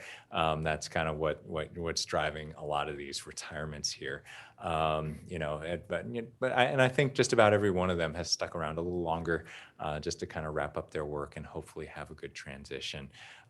It is a top priority of this office to fill those vacancies. We have limitations on how we can do that based on kind of accrued vacation and things like that, but they will be filled as expeditiously as possible because the work goes on, even though that there are personnel shifts. So that's kind of the big picture. I will, before going into the videos, I just want to give a very, very usually give a 15,000 foot overview. I'm going to give like a 2-mile overview about, in just kind of one slide, about what we're doing well and what needs some improvement. Overall, our performance targets were generally met this past year, even though we have recently switched into a hybrid office. So there's a lot of changes with staff there. Adapting to that, a lot of program leads changed. We have, I think one of the standouts there, 94% inspections in the forest activities program were hit. That's actually a tremendous, tremendous victory there because they couldn't get out there and inspect for a good chunk of the year because of how much snow there was in the forested lands of California. So they did an excellent job of getting out there when they could, getting the inspections done. Irrigated Lands Regulatory Program, still a tremendous achievement. 4,087 of 4,119 of the required drinking water monitoring well samples. That's a 99% compliance rate. Our team, primarily out of this office doing that type of work, really consistently delivers with what is one of the most complicated kind of water quality issues that we have. In the mining program, you'll probably see a little bit of it in the mine program video. Walker Mine, Denise, I think you were probably the only board member sitting on the board when we went through the whole cleanup and abatement order, hear the litany of why ARCO deserves responsibility for that. Supreme Court denied review of their last petition after we slogged it out in court for a number of years. And so ARCO is owner of the Walker Mine, and we handed over the keys to that facility, and it's their responsibility now, as it probably always should have been, but it's clearly within their responsibility, and they're performing very well in terms of taking on that responsibility. Lots of oil field pond closure reports. Kind of one of the big victories of the oil field program is taking a look at those ponds that threaten groundwater and having some hard conversations with the operators that are in those areas about this can't happen anymore. We got to close this facility. A lot of the oil field operators have been switching to deep injection into areas of the aquifer that are not at risk of contamination, way far down, basically putting the salty water back where it came from and not discharging it to ponds at the surface where it could impact drinking water sources. So that's a major victory moving forward. Pyrethroid research plan, one of the more contentious and technically difficult programs that we endeavored to take on was a series of basin plan amendments dealing with pyrethroid pesticides. They're dangerous because they're so good. And frankly, it's a boon to water quality that those are being used in replacement of some older generations of pesticides that had more legacy effects. But there are issues about partitioning coefficients, how much of those pesticides stick with, sediment and others, what should the requirements actually be, how much of those requirements should be borne by urban streams and waterways.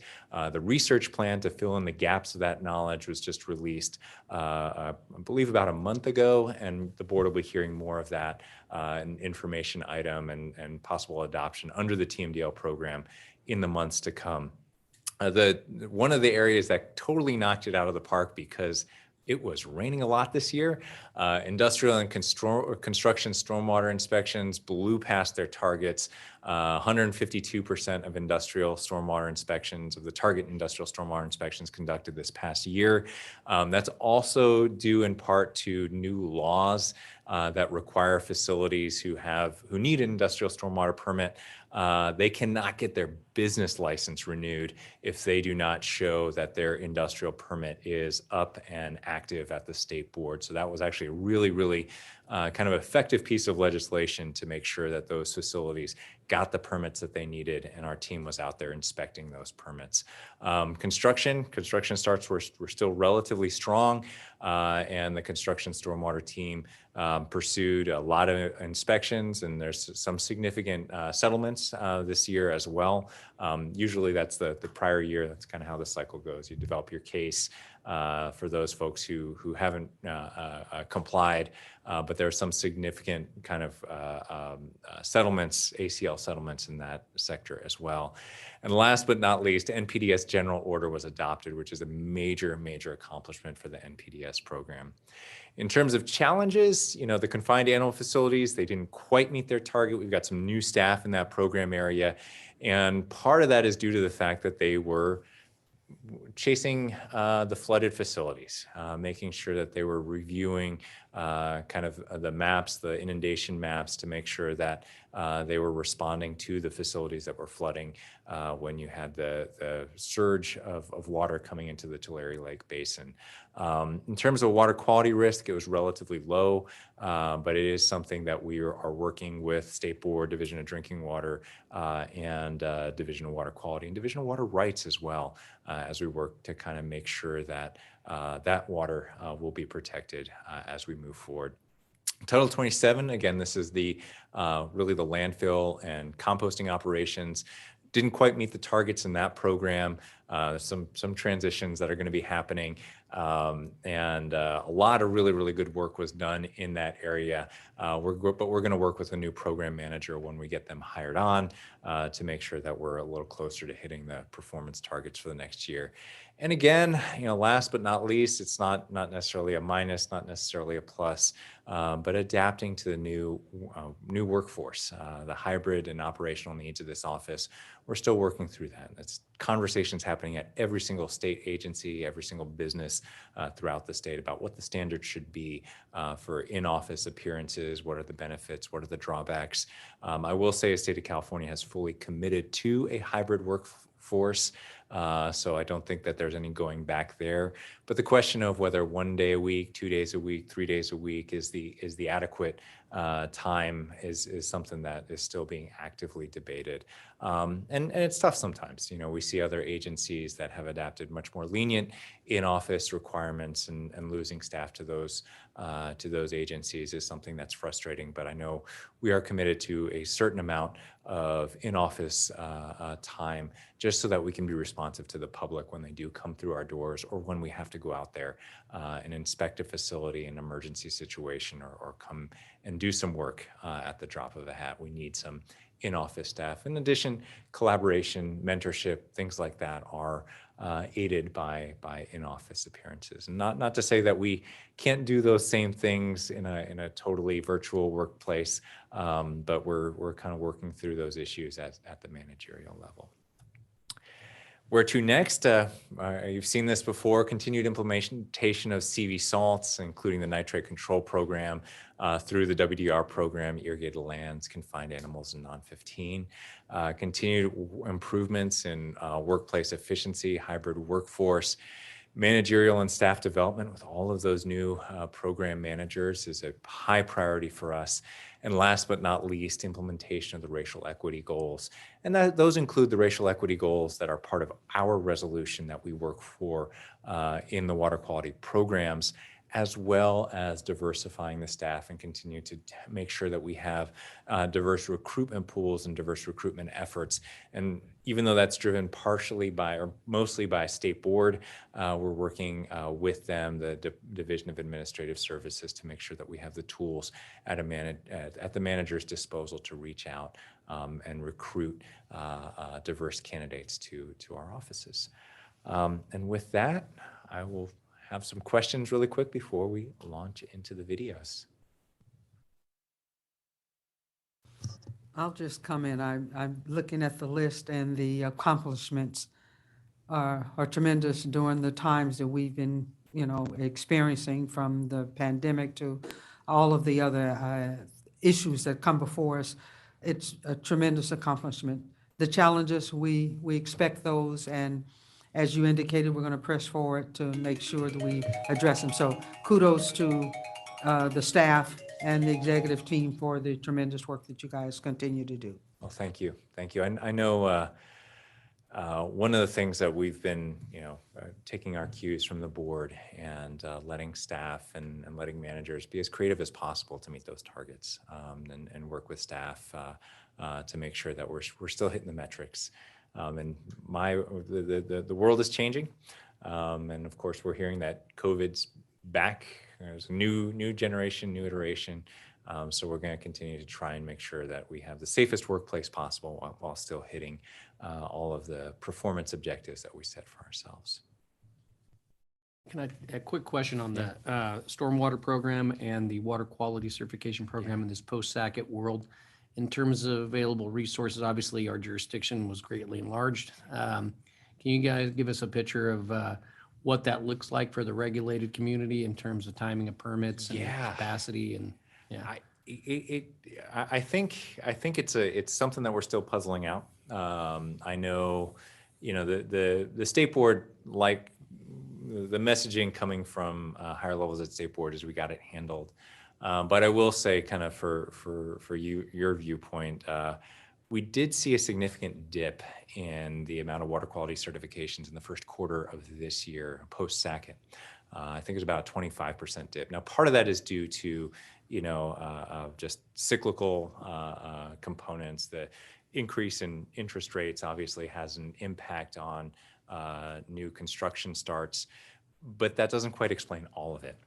So we do think that there is likely a not insignificant number of starts that are probably proceeding where they should have permits, they should have waste discharge requirements, but there's not the same tools that we have at our disposal right now that we previously had. So we're working with the Office of Enforcement, working with, kind of legislative folks to kind of say, how do we patch that hole? How do we get that fixed? And again, I don't think it's having any significant impacts on water quality as of yet, but I do think that's something that we're definitely keeping our eye on. In terms of kind of processes and procedures, I imagine that you'll see, we'll probably be hearing a little bit more about it during the WQCC meeting about legislative proposals to kind of streamline some of the processes that were disrupted via the Sackett decision. So we still have all the water quality protection tools that we need. They're just sometimes a little slower now that we have to operate in a different realm. And for those of you who weren't privy to those discussions, the big change is when you have a state-only set of waste discharge requirements that has to come before this board. And we've had a few of those over the past year for a variety of reasons, and we anticipate more of those kind of coming through the pipeline. Now, that is a much more difficult process to navigate than it is a traditional 401 water quality certification under the federal program. Under the federal program, we still issue water quality certification. It's got all the same requirements as the waste discharge requirements would have in it, but it can be done under my signature. So the vast majority of the water quality certifications go out under my signature under a relatively kind of truncated process. Still affords time for public to review the documents, and we still kind of get the notices out, still have engagement, but it skips the step of teeing something up for the board's consideration. So that process has changed a little bit. And, it's still a little too early to tell what the impacts are going to be on the board's workload. But I think as we continue to assess that, probably about 3 months, 4 months, 5 months out from now, we'll have a much better picture of what, whether it's creating a backlog or not. So that's I'll look forward long-winded to talking about it at the QCC meeting, because I think a legislative fix it certainly is in order, given the process, because it does tend to elongate the time period. And, obviously competing goals were, on the one hand, protecting water quality, which you're doing under the 401 certification process, but also the governor's priorities on delivering housing units, obviously, and most new development requires potentially a permit from the water board. So, any delays in that will impede the ability to deliver units in a timely fashion. So any legislative fix is, I think. And I think that's certainly a big one. I would add to that conversation that a lot of flood control structures may not be a federal jurisdictional flood control structure. So the last thing I want this agency to be seen as is we get another rainfall year like we just had. My comment was to some staff, I got to go down there and see Tulare Lake. It's never going to happen again. It's like, well, it's either never going to happen again or it's going to happen next year. We really have no idea about what the ramifications of global climate change will have on the hydrologic systems inside of California, except that they will be more variable than they have been in years past. And the last thing I would like to see as well, we were going to repair that flood control structure, but we didn't do it because we needed a waste discharge requirements, and there's a 18-month lag time to get that teed up in front of the board, whereas we could have done it under the other permitting scheme. I think there are some movements, and you may have seen a recent executive order that streamlines some of those flood control structures, but I imagine that there are still flood control structures that aren't necessarily covered by that. And if there is a jurisdictional determination one way or the other that's not federal, again, I would hate to be the permitting agency that held up that necessary flood control project. Again, we'll continue to prioritize and make sure that doesn't happen, but it's something that I know Lynn Koster, the program manager of that program, is thinking about nonstop. Well, that's very concerning on the flood control structures. Absolutely. More discussions to come, certainly, but yeah. That's where a lot of them come from. If you see a lot of the 401 permitting load, it's construction starts in a lot of areas. It's maintenance of existing, build a new bridge over a water body, and you need your 401 permit. But you also, if you're going to overhaul an intake structure, very often you're getting your stream bed alteration agreement from Fish and Wildlife, and you're also getting your 401 water quality certification from the board. And if there's a determination that intake structure, that flood control structure is non-federally jurisdictional, all of a sudden, we've got a different process that we got to work through. It's being thought of. I will say. Certainly it has. I will say State Board is absolutely responding to that. They know they've got the tools to protect water quality, but they're constantly thinking about ways to make sure that that's streamlined, and certainly in lots of conversations with leadership at State Board to make sure that that we're not the ones left holding the bag. And there Right. won't be a draft permit waiting for you while the floods are coming. Well, look forward to those continuing discussions then. Thanks, Patrick. Patrick, Yes. thank you so far. There's a lot of important programs on that end of the year report thus far. I just want to see if you could share with us regarding the racial equity resolution that has been adopted by the state and our region. What type of progress have we made, and what do you think we need to do more to outreach to the folks, especially the disadvantaged community, to take advantage of it? Can you share with us, please? All Thank of you. the racial equity goals, we've had conversations with the program managers, and the racial equity goals that you adopted in December are now part of the 23-24 work plans. And so we'll be working on them and having regular updates to the executive management group. And then the assessment in the end of year report, we'll be talking with you this time next year about how we did on meeting those objectives. Thank you. Looking forward to hearing more. Absolutely. Yeah, thanks, Patrick. I guess I'd just like to commend you guys on managing all the change that's going on in the program management level. And Clay's replaced by Noah. This has been a big time sink, and there's always a revolving door in any big organization, but it seems like you guys are in the middle of it at that level, which is really a challenge. So I commiserate with all the other executive officers, but frankly, as I'm sure you have seen, it's something happening throughout both private and public workspaces. We see more transition, more people willing to try on a different hat, at different parts of time in their career. So a lot more shifts within the organization.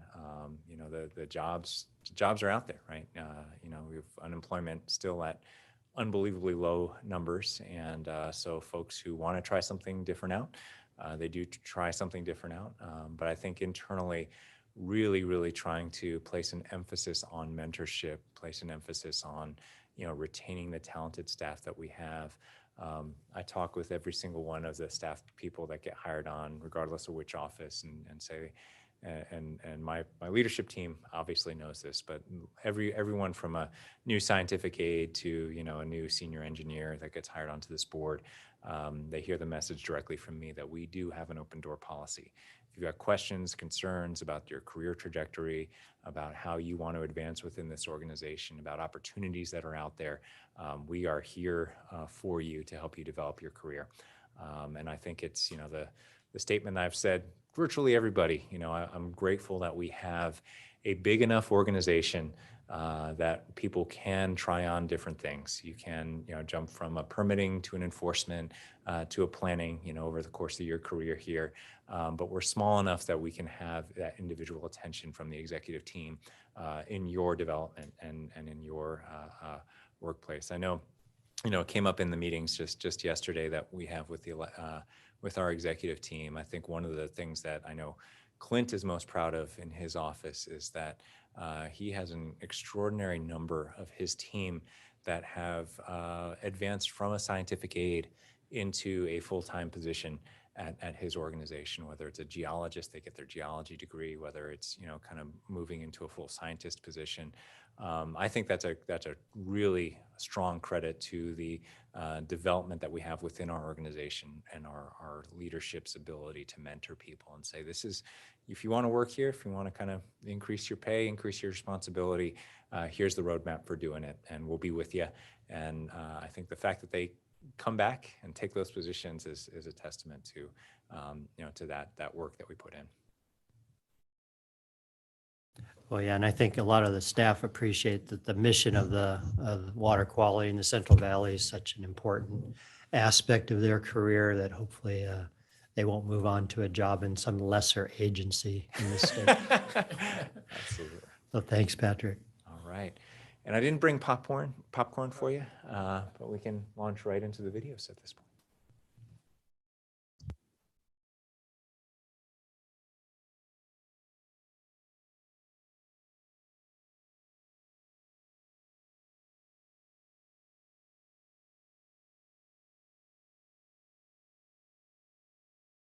Hello, my name is Kelly Garver.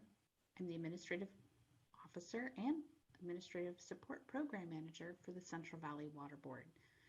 Thank you for taking a few minutes to learn a little bit more about the Administrative Support Program.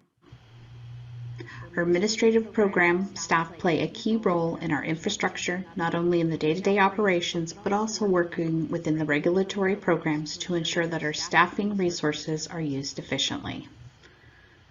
Over the next couple minutes, I'll go over the specifics of our program. The Central Valley Water Board employs approximately 250 permanent employees and 40 temporary or part-time employees. Of those staff, less than 6% serve as our administrative section team. The Administrative Support Program provides administrative support for the management of 19 technical and regulatory programs across 3 offices. The Administrative Support Program serves to support the region's mission, initiatives, and priorities by providing constant, reliable assistance to our customers, both internally and externally, while applying the highest standards and ethics. Our program will continue to coordinate with State Water Board on the development and implementation of the State Water Board's Racial Equity Work Plan, as well as the Central Valley Water Board's Racial Equity Resolution.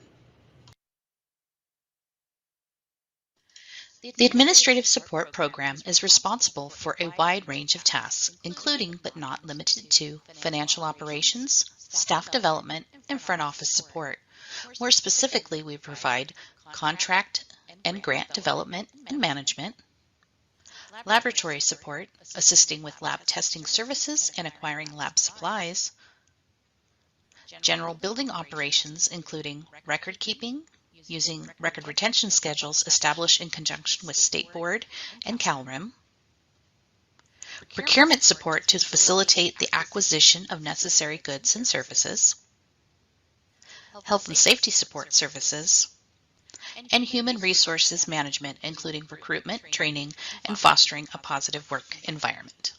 Our team also oversees mail distribution, all mail coming in and all mail going out.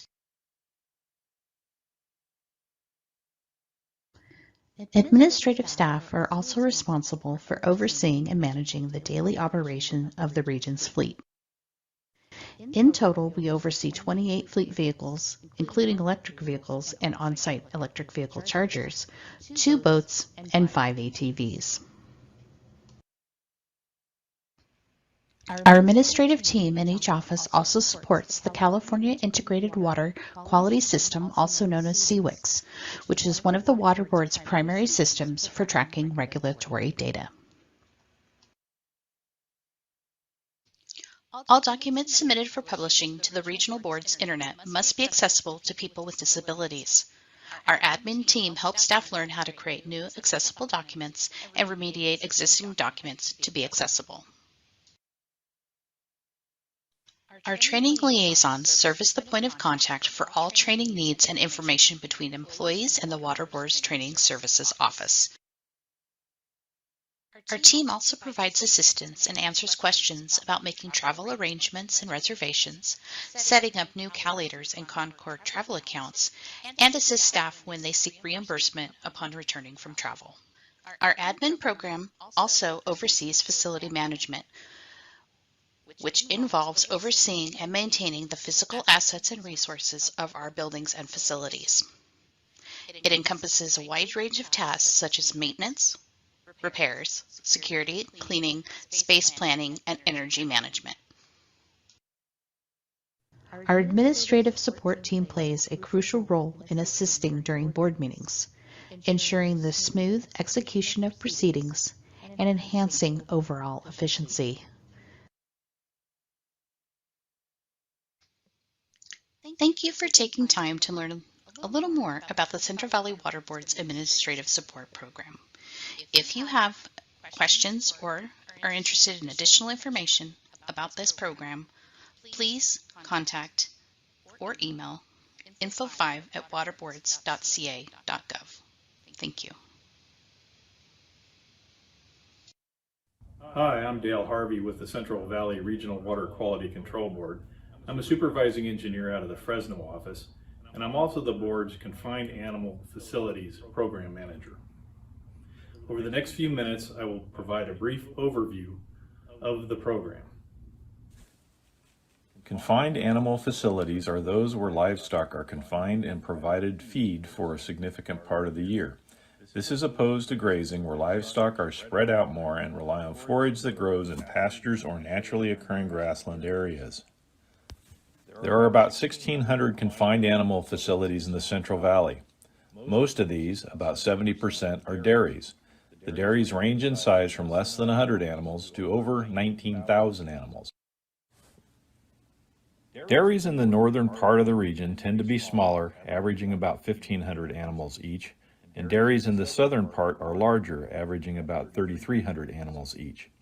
There's been a continuing trend over the last decade or so of smaller dairies closing and consolidating. Therefore, while the number of dairies in the region has decreased, those that remain have become larger. There are also about 260 feedlots in the region that are used to raise cattle for beef and dairy support stock such as calves and heifers. A handful of feedlots raise other types of livestock like goats and sheep. The Central Valley also has about 250 poultry facilities that raise mostly chickens and turkeys, but there are also some that raise game birds such as ducks, pheasants, and quail. Discharges of waste from the confined animal facilities are regulated under one of 4 general waste discharge requirements orders, or general orders, adopted by the board. The general order that regulates the most facility is the board's General Order for Existing Milk Cow Dairies, which regulates about 1,050 of the confined animal facilities. This order and the other general orders require facilities to be designed with positive drainage to prevent ponding of waste. Facilities must also have proper waste storage facilities to prevent off-site discharges, and new manure ponds must be lined. Manure applied to crops must be applied at agronomic rates. The Confined Animal Facilities Program has about 14 person-years of staff resources to implement the program. These are equally distributed between the Rancho Cordova and Fresno offices. The primary goal of the program is to ensure that confined animal facilities are properly regulated to protect water quality. This includes placing facilities under the appropriate general orders and conducting appropriate activities to ensure compliance with those orders, such as inspections, monitoring report reviews, and initiating enforcement actions when necessary. One of the goals related to inspections is to visit a dairy every 5 years if it is covered by the California Dairy Quality Assurance Program, and once every 3 years if it is not covered by this program. One of the things inspectors look for is compliance with the general order prohibitions on the improper disposal of mortalities. Dead livestock need to be transported to a rendering plant or a permanent disposal facility, not buried on site. Another thing evaluated during inspections is the facility's nutrient management plan and its implementation. The objective of nutrient management planning is to ensure that the crop uptake of nutrients, particularly nitrogen applied with manure waste, is maximized and that the nitrogen that leaches beyond the root zone and gets to groundwater is minimized. Another program goal is to ensure that all confined animal facilities are participating in the Central Valley's CV salts programs. Facilities not in compliance with the nitrate control program have received priority attention from enforcement staff. Dairy digesters are also playing a larger role in the program these days. Digesters typically consist of double-lined manure ponds that are fitted with engineered covers. They convert manure into biogas, including methane, which is captured and then used for energy production or vehicle fuel. The California Department of Food and Agriculture's Dairy Digester Research and Development Program provides financial assistance for the installation of dairy digesters in California. Central Valley Water Board staff review the digester designs to ensure they are protective of water quality. The program's goal in this regard is to review all designs in a timely manner. In the coming years, we will be revising some of the general orders consistent with existing policies. In revising the orders, confined animal facility program staff will strive to promote meaningful engagement with potentially impacted communities. General orders drafted by the program will also include findings that consider impacts related to potential environmental justice concerns, tribal issues, and racial equity considerations. Hi, Dale Harvey again. I hope this program overview has provided you some interesting information, and I thank you for your time. Welcome to the Central Valley Regional Water Quality Control Board's video presentation on the Cannabis Regulation and Enforcement Program. In the next few minutes, we will delve into this critical program, discussing typical discharges and violations observed at cannabis sites, the Cannabis General Order, the Cannabis Policy, California Water Code, and the progressive enforcement measures in place to ensure compliance. The Central Valley Water Board Cannabis Program was established in 2014 to mitigate the impact to water quality from cannabis-related activities.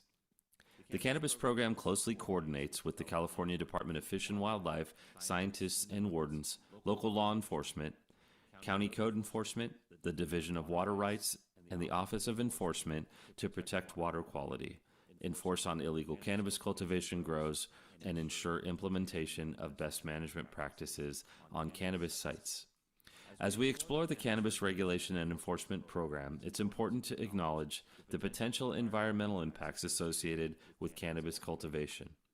The Central Valley Regional Board recognizes these concerns and has developed this program to protect our water resources while promoting responsible practices. Typical discharges and violations observed at cannabis sites encompass a wide range of environmental risks. These include disturbed earth, erosion and sediment discharges, plugged or undersized culverts, soil stockpiles, the use of unregistered or restricted herbicides, pesticides, and fertilizers, fuel mismanagement, improperly designed roads and stream crossings, illegal diversion of surface water, field latrines with human waste deposited directly on the ground, and the accumulation of trash and debris. Addressing these issues is crucial to preserving our water quality and protecting our ecosystems. To address these challenges, the State Water Resources Control Board established the Cannabis General Waste Discharge Requirements, otherwise known as the Cannabis General Order. These requirements provide specific guidelines for cannabis cultivators to follow, ensuring responsible cultivation practices and minimizing the potential for water pollution. There are currently more than 1,200 cultivation sites enrolled in the Cannabis General Order in the Central Valley. Staff routinely perform enrollment enforcement efforts in permissive counties by identifying active cultivation sites that have not obtained regulatory coverage under the Cannabis General Order. Staff conduct desktop reviews of current satellite imagery and participate in helicopter reconnaissance missions to verify the cultivation status, then issue notices to enroll to cultivators. Active cultivators who do not enroll in the General Order are issued Water Code Section 13260 orders to obtain regulatory coverage. Cultivators who refuse to enroll in the program are referred to law enforcement for potential warrant inspections. The Cannabis General Order is a comprehensive regulatory framework designed to address the potential environmental impacts of cannabis cultivation on water resources throughout California. This order consists of several key elements aimed at protecting water quality and ensuring sustainable cultivation practices. First, the order requires all cannabis cultivators to obtain a water quality permit, which ensures that cultivators are aware of their responsibilities and adhere to specific requirements to minimize the potential for water pollution. Second, the order establishes the Cannabis Cultivation Waste Discharge Regulatory Program. This program sets guidelines and standards for managing cultivation-related waste, such as irrigation runoff, sediment, fertilizers, and pesticides. It promotes responsible waste management practices to prevent contamination of surface and groundwater. Third, the order emphasizes the importance of best management practices, or BMPs. These practices encompass a range of measures that cultivators must implement to protect water quality, such as proper irrigation management, erosion control, restricted use and proper storage of chemicals, and appropriate disposal of waste materials. BMPs play a crucial role in minimizing the environmental footprint of cannabis cultivation. The order also emphasizes the need for compliance monitoring and reporting. Cannabis cultivators are required to submit regular reports on their cultivation activities, including water usage, waste management, and other relevant information pertaining to their cultivation activities. This allows regulatory agencies to assess compliance and identify areas for improvement. In certain cases, cannabis cultivators may qualify for a waiver of waste discharge requirements. This waiver allows cultivators to forego waste discharge requirements if they meet specific criteria. However, even with a waiver, cultivators remain responsible for complying with other applicable regulations and implementing best management practices. The Central Valley Water Board uses progressive enforcement measures to ensure compliance with regulations. These measures include warrant inspections conducted in partnership with law enforcement agencies, issuing notices of violation, cleanup and abatement orders, and administrative civil liability orders or fines. Warrant inspections carried out with the assistance of law enforcement agencies allow the board to conduct thorough investigations into potential violations at unpermitted illegal cultivation sites. Notices of violation may be issued to address specific instances of noncompliance, prompting cultivators to rectify the problems promptly. Very often, staff are able to cooperatively work with the dischargers post-inspection so that they voluntarily clean up their sites and return them to pre-cultivation conditions. If dischargers are unwilling to comply with cleanup requirements, Water Board staff work through the progressive enforcement process, issuing staff enforcement letters and orders to submit technical documents.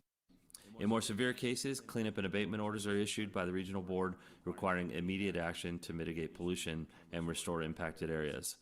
Administrative civil liability or fines may be imposed as a last resort for persistent or significant violations, potentially resulting in substantial fines of thousands of dollars per day per violation. It is essential to note that outdoor cultivation of cannabis is only legal in a handful of counties in the Central Valley, and legal cultivation typically requires a county use permit along with all other relevant agreements and licenses from agencies such as the California Department of Fish and Wildlife, the Division of Water Rights, and the Department of Cannabis Control. Compliance with all these requirements ensures that cannabis cultivation is carried out responsibly, protecting our water resources and promoting sustainable practices. The Central Valley Water Board is dedicated to proactive outreach efforts aimed at educating and engaging the cannabis community in the region. By conducting outreach efforts, staff aim to empower cultivators with the knowledge and support they need to comply with regulations, implement best management practices, and protect our valuable water resources. Upon request, Water Board staff may provide translation services for outreach material. Thank you for joining us for this presentation on the Central Valley Regional Water Quality Control Board's Cannabis Regulation and Enforcement Program. We encourage you to contact our staff for additional information.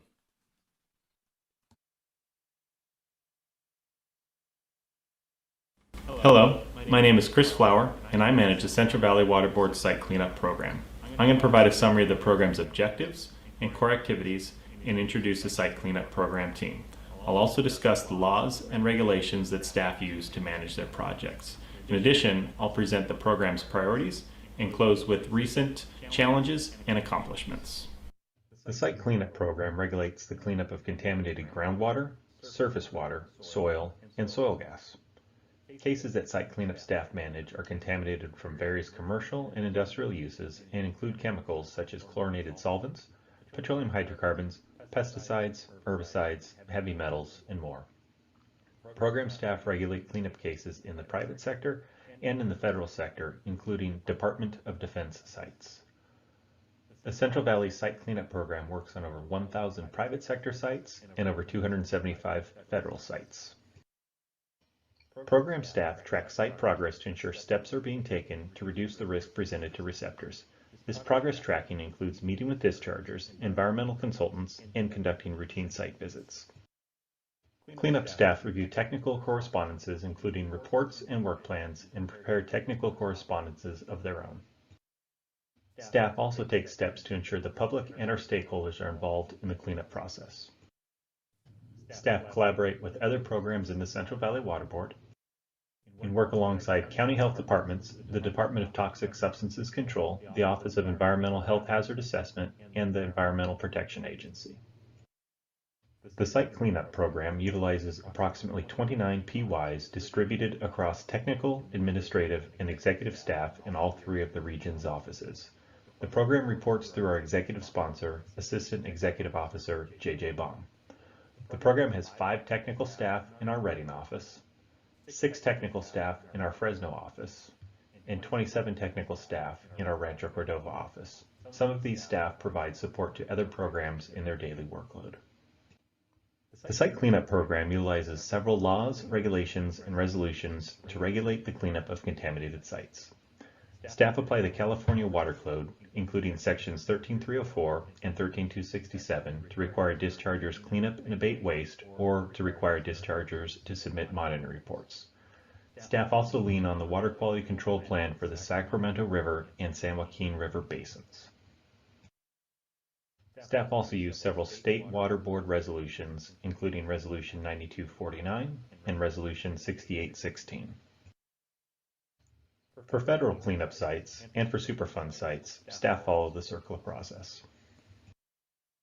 In 2022, the Central Valley Water Board passed Resolution R5 2022-0067 that affirmed the Central Valley Water Board's commitment to the State Water Board's Racial Equity Resolution 2021-0050 and to establish water quality goals in support of racial equity. This resolution included 2 goals for the site cleanup program. The first was to ensure staff are trained on the various tools available to them and to track progress relative to overburdened communities. And the second goal is to develop revised outreach guidelines that incorporate equitable, culturally relevant community outreach to promote meaningful civil engagement.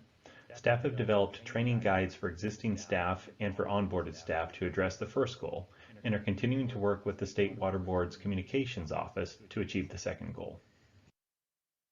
While the site cleanup program has over 1,275 sites in its portfolio, a handful of sites have been selected as priority cases due to the unique risk they present to receptors or due to the extent of contamination.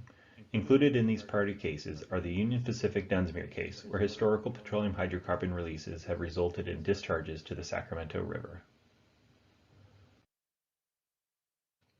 The Solano Street PCE case, where industrial chlorinated solvent use has led to significant PCE contamination in soil gas.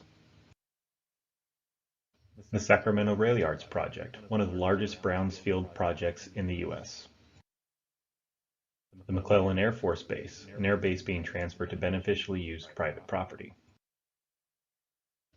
The Aerojet Corporation site, where manufacturing and testing of rocket propellant has resulted in a contaminant footprint in excess of 20 square miles. And the Bakersfield Refinery, where vapor extraction has removed over 1 million pounds of petroleum hydrocarbons. Like any regulatory program, the site cleanup program has its challenges, the greatest of which is funding. There are more cleanup cases and cleanup needs than dischargers have resources to address. While funding programs are available, they are not sufficient for all the cleanup needs of the state. Program staff have and will continue to encourage dischargers to apply for funding through the State Water Board and the Department of Toxic Substances Control. Staff also grapple with emerging chemicals of concern, including PFAS and 1,2,3-TCP. While an MCL for PFAS may be promulgated in the near future, the extent of PFAS impact and cleanup technologies are still being explored.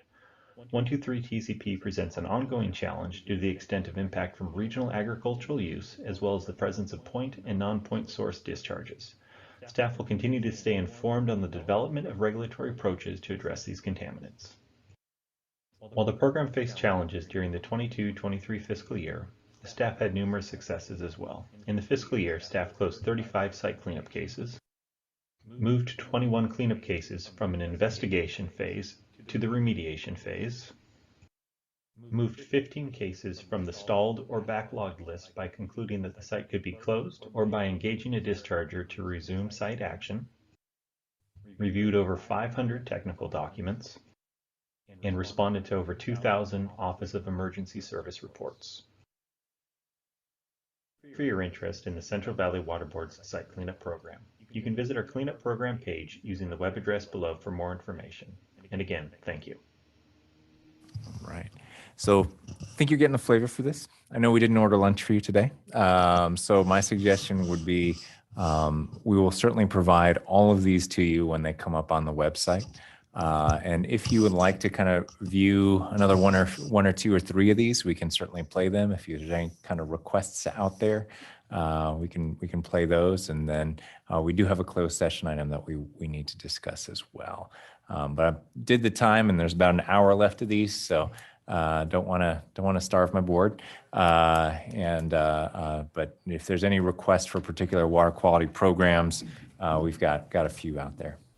Yeah, I'd like to say I found those very informative. If the rest of them are in similar nature, I think that's very helpful. Even as a board member that's been on, I don't know, 3 years now, I think this is very, very helpful. And for the folks that are newer, it definitely provides some framing out of the different programs and how they should be viewed. So I'm fine with just being forwarded the links to the rest of the programs and going on to closed session. I don't know what other people's opinions are, but Well, I do want to get the CV Salts in one, because that's the one we saved for last, because that has a very high, everybody's blaming Adam for this, but Adam and Perry Klassen got together and had some professional work done, because there's a lot of outreach that needs to be done on that. Adam, a repeat offender. I'm agreeable with that for sure. And it is really helpful to put some pictures to all the words that we hear at these meetings. I mean, just the scale of some of those cannabis grows, is hard. I didn't understand how big some of them really are, or were, if they were taken down. And I really have to congratulate whoever put that slide together with the dead cow. I mean, that was top drawer for sure. Yeah, I find it very beneficial as well with videos. As the old saying, a picture describes 1,000 words. So I'm a true believer of that. I would recommend that, if possible, every board meeting, we have some sort of video and similar to this format. Maybe not, an hour or two, but, I think it's very informative, and it speaks a lot of volume of what kind of programs out there and what kind of concern we have. So thank you for the videos, and I look forward to check out more links of these videos. So I do agree to Nick and Mark. It probably won't be every board meeting, because you're talking about thousands and thousands of hours that went into all of these, all told. But we'll try and get these updated on a relatively regular basis. Every few years, or when there's a major shift in the program, we will get these updated and posted online. Yeah, whatever that you guys can do, but what my point is that it's a good thing for us to play this sort of things in this format, in terms of for the public and for the board to see it. I think it's tremendously great, and not necessarily gather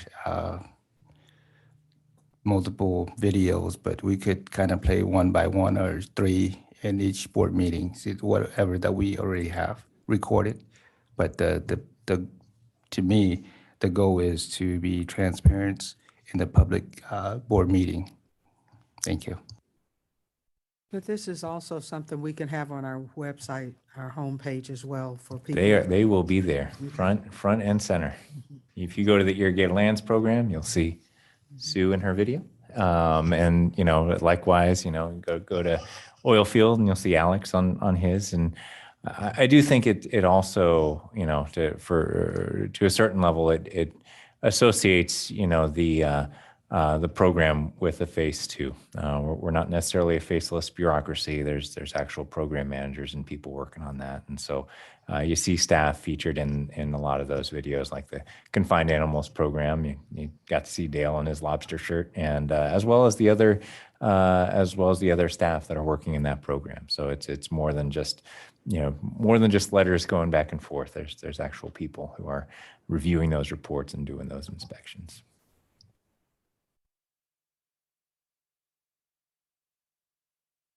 Yeah, very helpful to see the people. I mean, yeah, we often, we only come to these meetings every couple months. We certainly don't get to see that many of the program managers and staff. So very helpful. Thanks. I'll queue up the oil field one, Gene, because Perry Clausen, who worked on this one, says he needs about 5 more minutes to pull off the highway so he can check in on this one.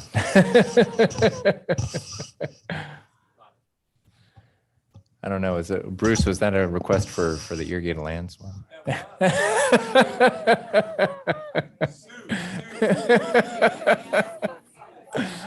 Hi, I'm Carrie Holmes, and I'm. Oh, Gene, if you could, the oil field program. Sorry, and really a lot of credit to Gene, who's been, in addition to orchestrating all our microphones and things like that, is also a video DJ for the afternoon. So thank you so much, Gene and Bob. Hello, my name is Alex Olson, and I am the Oil Fields Program Manager for the Central Valley Water Board. In this video, I will provide you with a brief overview of the oil field program. Most California oil production occurs in the Central Valley. Formation water produced with oil, also known as produced wastewater or produced water, is the primary waste product generated during oil production activities. Produced water is often high in salts and boron and can contain minor amounts of organic compounds. These constituents can have negative impacts on potential beneficial use waters in human health. Produced water is either discharged to ponds or injected for disposal. Often during injection, produced water is injected back into the geologic formations from which it was produced. Oilfield produced water that is of high quality may be used for irrigation. Other oilfield wastes, such as drilling muds and solids generated during routine cleaning of equipment and tank bottoms, are also generated during oilfield activities. These wastes are disposed of at permitted waste facilities, such as landfills, or sometimes mixed with clean soil and used as road material within the oil fields. Currently, there are 23 staff assigned to oversee produced wastewater disposal and reuse, underground injection control practices, also known as UIC, and well stimulation practices, also known as SB4, to ensure the protection of water quality. All program staff are in the Fresno office because the vast majority of wells, wastewater production, and well stimulation activities occur in the southern San Joaquin Valley. The goal of the oil field program is to properly regulate oil field discharges and oversee monitoring activities to ensure the protection of surface water, groundwater, and human health. This includes issuing effective regulatory orders for discharges to land and reviewing proposed aquifer exemption applications, UIC permits, and SB4 related groundwater monitoring programs to ensure permitted activities are protective of water quality. Staff are split into 3 technical units, and when resources allow, staff from one unit may help with work typically assigned to another unit. In December of 2022, the board adopted the Racial Equity Resolution. In alignment with the priorities and goals of the Racial Equity Resolution, program staff will increase focus on oilfield sites that have the potential to affect MUN-designated beneficial use waters and increase collaboration with sister agencies on priority sites that may be affecting disproportionately burdened communities. Program staff will create an inventory list to assess which sites are located near these communities and use the inventory list and associated CalEnviroscreen scores to identify sites for program work prioritization. Program staff will coordinate potential outreach meetings or workshops with communities near high priority sites to provide information regarding work being performed as part of the oilfield program. That concludes this video of the Central Valley Water Board's oilfield program. Thank you for listening. Up to the ground come a bubbling crude oil, that is black gold, Texas tea. And I had to pick on Alex a little bit because his video just the right length, and I couldn't get over that sound clip that got attached to the end there. There's nothing But like again, a little I Jed Clampett to wrap things up. I really do. You know, I know I got a number of looks from the management team when I say, "You're asking us to do what now?" But I think that the you know, the production value on these is exceptional, and really, you know, done by just some iPhones out there, and you know, getting the word out there about what our programs does. Everybody kind of stepped up to the plate and did a fantastic job with this. So we've got one more. See, Adam disappeared because he's in this one. So. All right, so CV Salt's one, I think we're done for that. Thanks again, Gene.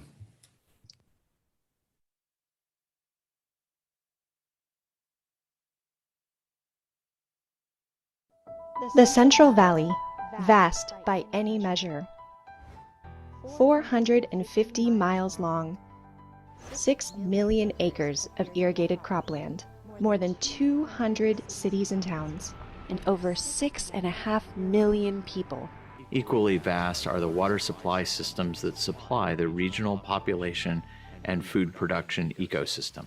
An elaborate network of more than 1,000 miles of rivers, streams, canals convey water from north to south and east to west. Deep wells tap extensive underground reservoirs or aquifers to supplement surface water supplies.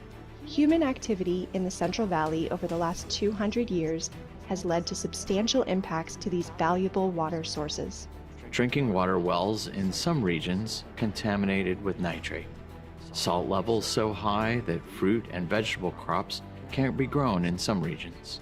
Government and industry both recognize that changes needed to be made in how these valuable resources are being managed.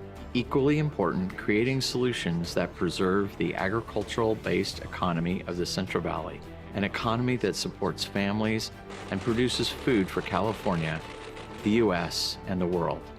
Without Central Valley food production, the U.S. would be even more dependent on foreign imports to keep our country fed, and food prices would be even higher. In 2006, a collaborative stakeholder effort was launched that today is making significant progress in addressing these water quality issues. This effort is called CV Salts, Central Valley Salinity Alternatives for Long-Term Sustainability. The CV Salts mission, to develop and implement Central Valley-wide salt and nitrate management plans. Working around the table in this collaborative effort since 2006, and to this day, are leaders from agriculture, municipalities, industry, water supply, environmental justice communities, state and federal regulatory agencies, and the public. CV Salts is a stakeholder-led effort. The Water Board didn't just come in and say it has to be a certain way or it has to be done in one way or another, but the stakeholders, the leaders in industry, the leaders in environmental justice, the different stakeholder groups throughout the valley came together and really built the program to address the needs of the valley. A major milestone was reached in 2018 that addresses the salt and nitrate issues. That's when the Central Valley Water Board adopted a regulatory framework that put into law substantial requirements for entities that discharge salt and nitrate. The nitrate requirements encompass 3 main goals.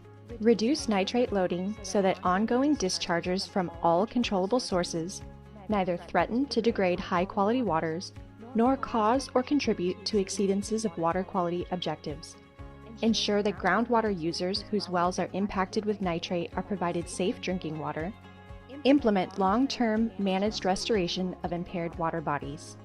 The goals of the program are broad. What we want to do is reduce the discharges and the sources of salt and nitrate that are in the valley to try and essentially ensure that our waters eventually will meet water quality standards and they're not causing and contributing to problems in the valley. That's the long-term goal. The long-term goal is to meet those objectives. The highest priority of the program for CV Salts was the nitrate control program launched in 2020. So CV Salts started looking at holistically at salts, but over time we realized that nitrates were a pressing issue. Nitrates, being a particular type of salt, have a certain health impact that we needed to address right away. So moving nitrates to the front of the consideration and making it an important part of the overall CV salts was key to addressing the pressing concerns of nitrates and their health impacts. For the highest impacted areas, the program is operated by 6 regional management zones, each encompassing a major Central Valley groundwater aquifer with nitrate contamination. A limited number of nitrate dischargers are opting to address their localized impacts through an alternative regulatory option. Following the CV salts model, the management zone organizations are collaborative efforts between agriculture, cities, food processors, and local entities. In each of the 6 management zones, the regulated community formed nonprofit entities to raise funds and develop and implement plans required in the nitrate control program. The management zones are a really unique concept. I think it's important to understand that in the years it took to develop them, there was a realization that this wasn't a solution that individuals could do. It's going to take a group effort to address nitrates and salt in the valley. And the management zone concept brings together all of those that have a role in that and puts an impetus on attacking it as a whole rather than individually, which would be really impossible to do in this scenario. The organizations are virtually identical in function. They offer free well testing to residences who rely on private wells, and if problems are found, safe drinking water is provided free of charge to the occupants of those residences. Since the Water Board approved the first management zone plans in May of 2021, more than 1,700 private wells have been tested for nitrate in the Central Valley. A parallel domestic well effort under the Irrigated Lands Regulatory Program tested 7,000 domestic wells, giving the Water Board a better understanding of nitrate impacts to private drinking water wells in heavily impacted areas. By May 2023, the Management Zone program found that more than 1,000 wells have nitrate contamination. Residents were supplied with drinking water delivered to their homes free of charge. Some management zones also constructed water fill stations in areas where nitrate contamination was known to exist. Others are in the planning stage for doing the same. People may ask why bottled water first. Well, it's definitely an interim fast solution to really help address an acute health issue. Nitrates can be very dangerous right off the bat, and so having a bottled water program helps alleviate that immediately while we work on longer-term solutions to bring back the groundwater quality. The 6 management zones currently operating in the Central Valley use multiple communication strategies to publicize their programs and seek applicants. Social media, mailers, posting flyers in local businesses, and having displays at local events such as farmers markets, county fairs, and other public activities. When someone signs up, management zones first check their address to confirm that the residence is not connected to a public water system that is already delivering safe water. Once verified, the resident's contact information is sent to a local certified laboratory who then samples water from their well. The sample is then analyzed for nitrate, and if it exceeds state drinking water standards, the occupants are immediately notified. Management zone staff then arrange for free bottled water delivery by a commercial provider, typically in 5-gallon containers in monthly volumes appropriate for the household size of the residents. As of May 2023, more than 150,000 gallons of clean drinking water have been delivered to residents of the Central Valley free of charge, a challenge that has become apparent in the 2 years since the program was launched. People are skeptical about any program that offers anything for free. Still, word of mouth from neighbors and friends is proving to be one of the best ways to attract applicants. Expectations are that as the program matures, that skepticism will diminish. Your little water system of your private domestic well serves your family's home use, your cooking, your bathing. Knowing the quality of that water is just as important for that individual as it is a city-run municipal water system. So management zones may have started as a concept in a room, but they're now real, and they need participation from the community to succeed. With management zone entities now in operation for 2 years, long-term planning has begun. Each management zone is developing plans that outline localized, long-term solutions for the identified problem wells and neighborhoods. The management zone implementation plans will involve local communities who have impacted wells. The management zones will work on drafts. There'll be public drafts of those plans. that will be tailored and consider all of the impacts to local communities and what their needs are with respect to drinking water and sources of drinking water. These long-term solutions could include consolidation with municipal drinking water utilities, in-home treatment systems, and novel water production systems currently being pilot tested. Make no mistake, these long-term solutions will be expensive. Connecting widely dispersed rural residences to existing drinking water systems will require expensive new infrastructure projects. And many of these rural residences have household incomes far below the national and statewide averages. Still, planning has begun. These plans have built-in milestones mandated by the regulations and will also involve local community groups and organizations as they are developed and implemented. Planning is also underway to address the accumulation of salts in the Central Valley. A major route for salt transport is water pumped in from the Sacramento-San Joaquin Delta into canals that carry irrigation water to millions of acres of cropland. The University of California estimates that salt volumes imported to the San Joaquin Valley are equivalent to 40 train cars of salt per day.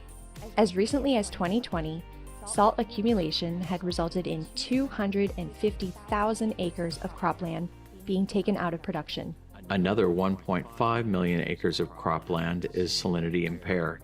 If salt remains unmanaged, direct economic impacts to the Central Valley could exceed $1.2 billion and $2.2 billion annually by 2030.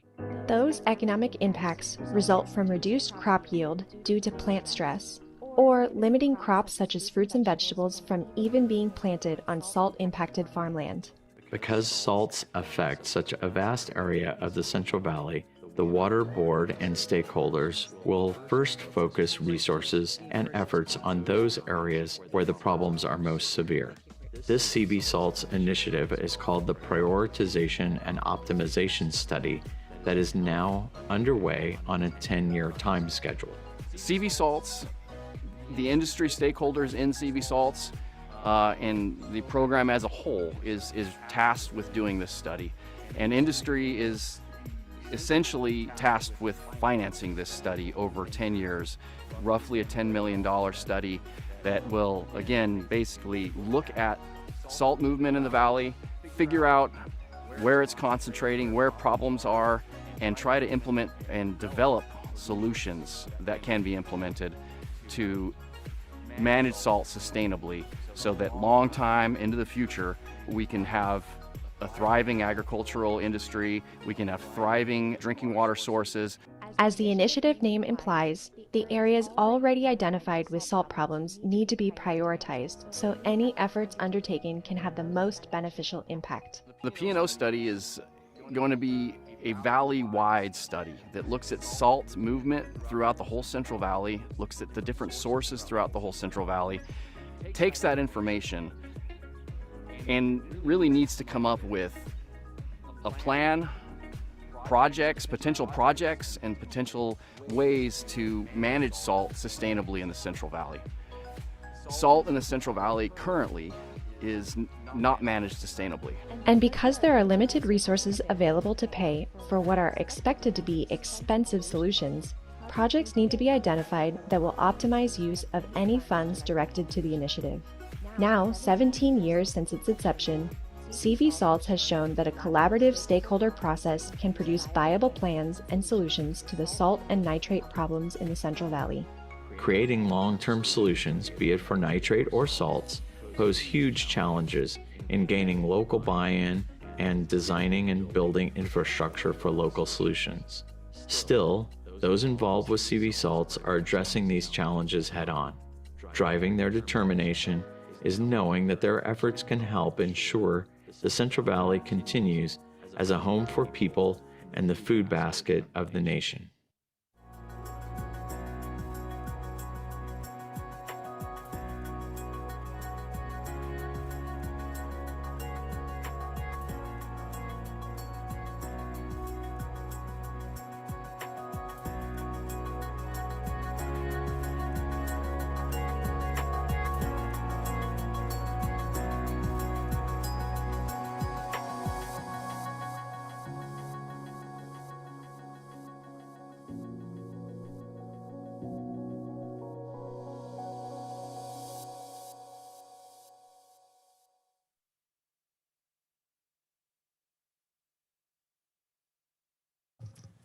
So now you can see why we saved that one for last.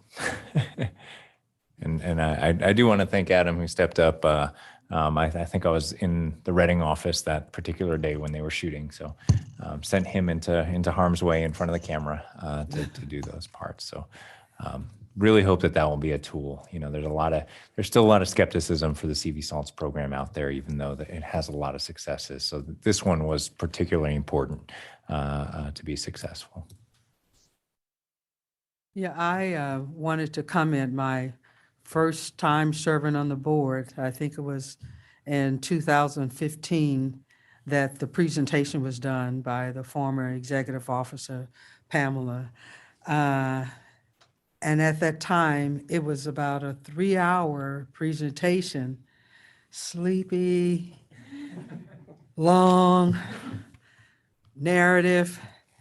And it was after that I suggested, Pamela, can't we take this and put it on a video so people know who the managers are and get a feel for the program without the written narrative and presentation? So this is the result of it.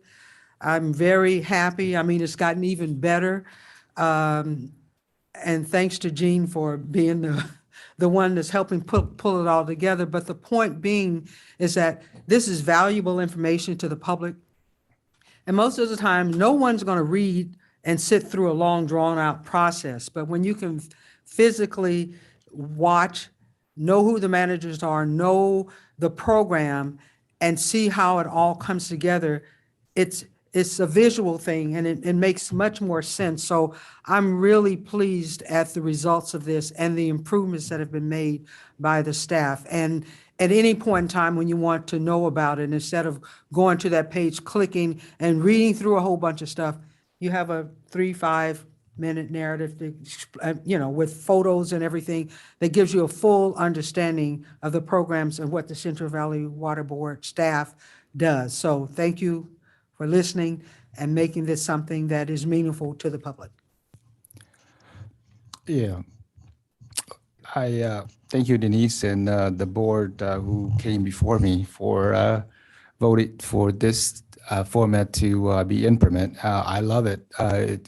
When I was watching that, the word "wow" came to mind because it kind of summed up what Denise alluded to, and we know what the concerns, the problems are, who's working toward resolving those, and who deserves the credit, and what we need to do going forward in terms of sustainability. I think all of that shows in videos like that. And looking forward to seeing more, and just want to applaud the team for such a great work. Thank you. Hi. I'm very, very excited about these videos. When I dine with political consultants, they have no idea what we do here. And I am so looking forward to sharing these videos with them because it's like a small snippet of what we do here. Yeah, I didn't see Carl highlighted in there well enough. That's the only comment I would have. I mean, he's the one who pushed that thing across the goal line. It was years of work to get it there. So I don't know if Carl's still plugged in here, but shout out to you, Carl. And then I was just surprised at the very end there, it wasn't like produced and directed by Spielberg or something, because that was amazing. Whoever shepherded that thing through, really well done. Thank you. All right. I think with that, we can, unless there are additional comments, we can move towards the closed session item and then adjournment. While everybody's here, because I wouldn't necessarily recommend folks staying just for the adjournment, the next board meeting will be held in Reading, and that will have a tour of the Pitt River watershed on October 11th. And then we will move into a board meeting that may be 1 day, maybe 1.5 days, and will include a board member retreat session that will be talking about shared expectations for the board members and shared values, which is in part facilitated by the Office of Public Participation. They've been helping out quite a bit with that, and that was at Denise's initiative too. And so I think that will actually help us get some good language as we talk through some very controversial issues over the next couple of years. With that, I'll turn it to Jessica. So in closed session, we'll be discussing the Premier Resource Management case, which is item E under the litigation. Okay, well, thank you, everybody. And I think with that, this meeting is adjourned. Well, we'll actually come back after closed session and adjourn it formally. Formally, okay. but We But won't you- have any other items afterwards. I see a little stampede to the door there. So. Thanks, everybody.